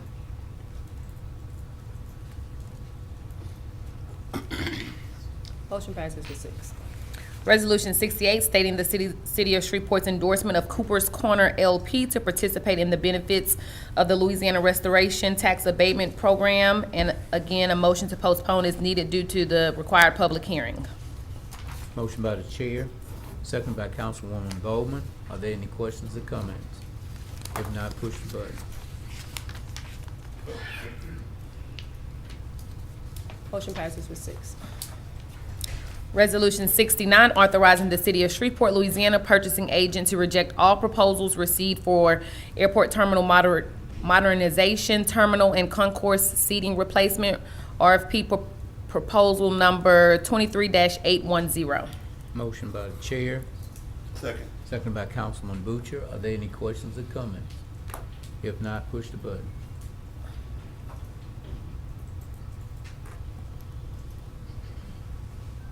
Motion passes for 6. Resolution 70, congratulating Shalonda Brooks on winning the Louisiana High School Athletic Association Girls Class 4A Girls Shot Put title. Motion by the chair, Second. second by Councilwoman Taylor. Are there any questions or comments? If not, push the button.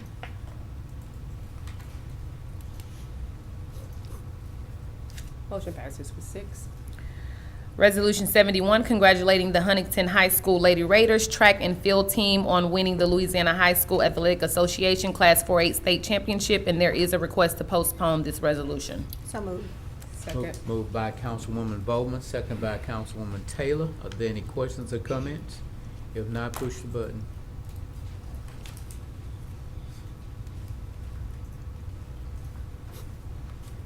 Motion passes with 6. And Resolution 75, to recognize Martin Luther King Community Development Corporation for their contributions to the Shreveport community and to celebrate their 20-year anniversary. So moved. Moved by Councilwoman Taylor, second by Councilwoman Bowman. Are there any questions or comments? If not, push the button.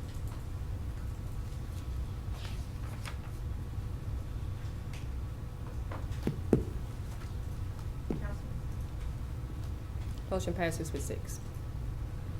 Thank you. Madam Clerk, will you proceed with introduction of resolutions not to be adopted prior to June 13, 2023? Resolution 72, selecting the Times as the official journal for the city of Shreveport for the period commencing July 1st, 2023 through June 30th, 2024. Resolution 73, authorizing the execution of a cooperative endeavor agreement with Caddo Parish. And Resolution 74, authorizing a request to be made to the Louisiana Department of Natural Resources, Louisiana State Mineral and Energy Board to seek public bids for an oil, gas, and mineral lease involving the property located in District D and described herein, and to execute the lease for certain mineral interests owned by the city of Shreveport, and to authorize the mayor to execute any and all documents related to the intent of this resolution. So moved for introduction. Moved by Councilwoman Taylor, second by Councilwoman Bowman. These items have been introduced. Madam Clerk, will you proceed with the introduction of ordinance not to be adopted prior to June 13, 2023? Ordinance 47, amending the 2023 general fund budget to provide a transfer to the Convention Center Hotel Special Revenue Fund. Ordinance 48, amending the 2023 Convention Center Hotel Enterprise Fund budget. Ordinance 49, amending the 2023 budget for the general fund relative to funding the Solid Waste Enterprise Fund. Ordinance 50, amending the 2023 budget for the Solid Waste Enterprise Fund to modify its revenue sources. Ordinance 51, amending the 2023 budget for the Solid Waste Enterprise Fund to provide funding for equipment. Ordinance 52, amending the 2023 general fund budget relative to funding for the police firing range. Ordinance 53, amending the City of Shreveport, Louisiana 2023 capital projects fund budget. Ordinance 54, amending the 2023 general fund budget. Ordinance 55, amending the City of Shreveport, Louisiana 2023 Golf Enterprise Fund budget. Ordinance 56, amending the 2023 general fund budget to provide funding for public works equipment. Ordinance 57, to amend Section 26-106 of the City of Shreveport Code of Ordinances relative to the fee schedule for services rendered by the Shreveport Police Department. Ordinance 58, to amend various articles and sections in the City of Shreveport, Louisiana Unified Development Code for the purpose of clarifying and updating various code provisions. And Ordinance 59, zoning case number 23-60-C, an ordinance to amend the official zoning map of the City of Shreveport Unified Development Code by rezoning property located at the southwest corner of East Kings Highway and Woodlawn Avenue, Shreveport, Caddo Parish, from corridor commercial zoning district to an institutional campus zoning district. So moved for introduction. Moved by Councilwoman Taylor, second by Councilwoman Bowman. Are there any questions or comments? If not, these items have been introduced. Madam Clerk, will you proceed with ordinance on second reading and final passage? Ordinance 45, closing and abandoning a portion of the Lockett Lane dedication in the Ravina subdivision, Unit 2 in Section 6, T16N-R13W. So moved. Moved by Councilman Butcher, second by Councilwoman Bowman. Are there any questions or comments? If not, push the button.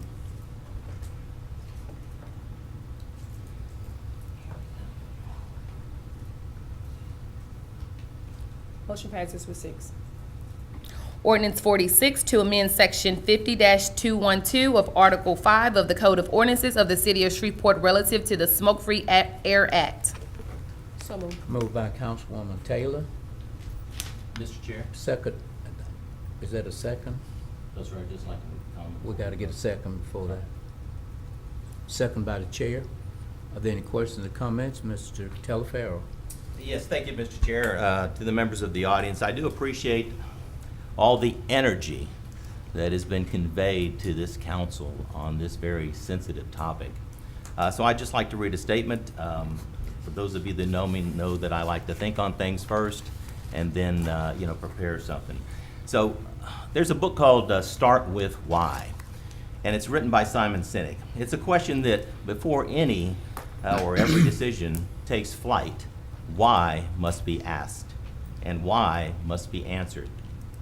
As a realtor, before I'm asked to decide on any issue with regards to buying, selling, investing in real estate or any other property that has positives and negatives, I must ask myself, why? For if I don't ask this sensitive question of why, I will get spun up, I will find myself into the weeds, and I will be arguing with myself with no forward progress. With all due respect to my fellow council members, why is the matter before us today? And whose behalf have we resurrected this matter?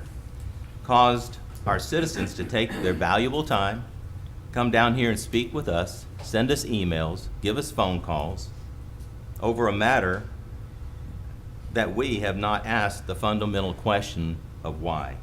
Is it the gaming industry? Is it Sam's Town or Bally's who wanted us to revisit a decision made 2 years ago? If it's any one of the three, or any one of these, I have not been contacted, they have not approached me, or visited the chamber to have their arguments heard to repeal this ordinance with the same conviction as I have heard from many of you against the repeal. We make choices based on failures, from feedback, from science, from data, and no casino representative until today has lobbied for this change using any one of the sources that I just mentioned. So again, why are we here? What has changed in the last 2 years? Is it the health of our casino workers? Or is it less importance than those in other markets? Is there data from the Shreveport casinos which supports that we are losing market share because we can't cater to smokers? We as elected officials represent the ideals of those who elect us. As a conservative, I believe in limited government, as most of you know. But I see this as a liberty issue. The people who work in those casinos have the right to smoke if they want to. But over the last 50 years, science has shown us that if you are forced to be in an area where other people are smoking, then effectively you are smoking. You inhale the same carcinogens just like the smokers themselves, as we've heard today. Many of us boomers grew up around people who smoked. It was the thing. In our car, in our home, on the plane, where the only haven was outdoors. Repealing laws without compelling public interest can undermine the foundation of a well-ordered society. Laws are established to maintain order, protect individual liberties, and uphold justice. Each law represents the collective wisdom and experience of those who came before us, aiming to address societal challenges and safeguard the rights of citizens. While it's essential to review and update laws periodically to ensure their relevance, repealing laws without compelling public interest can disrupt the delicate balance between personal freedoms and collective responsibilities. It risks creating uncertainty, eroding public trust, and diminishing the rule of law that is crucial for a functioning society.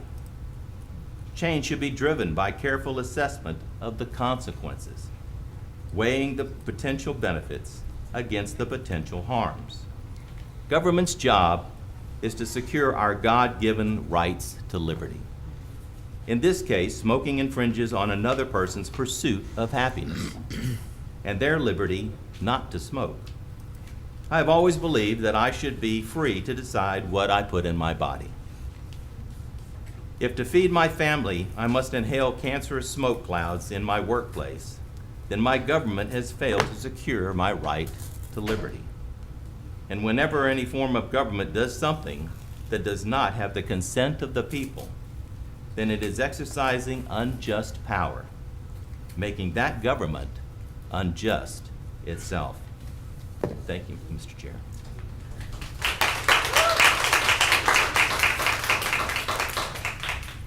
If there's nothing else, there are no other questions or comments, push the button.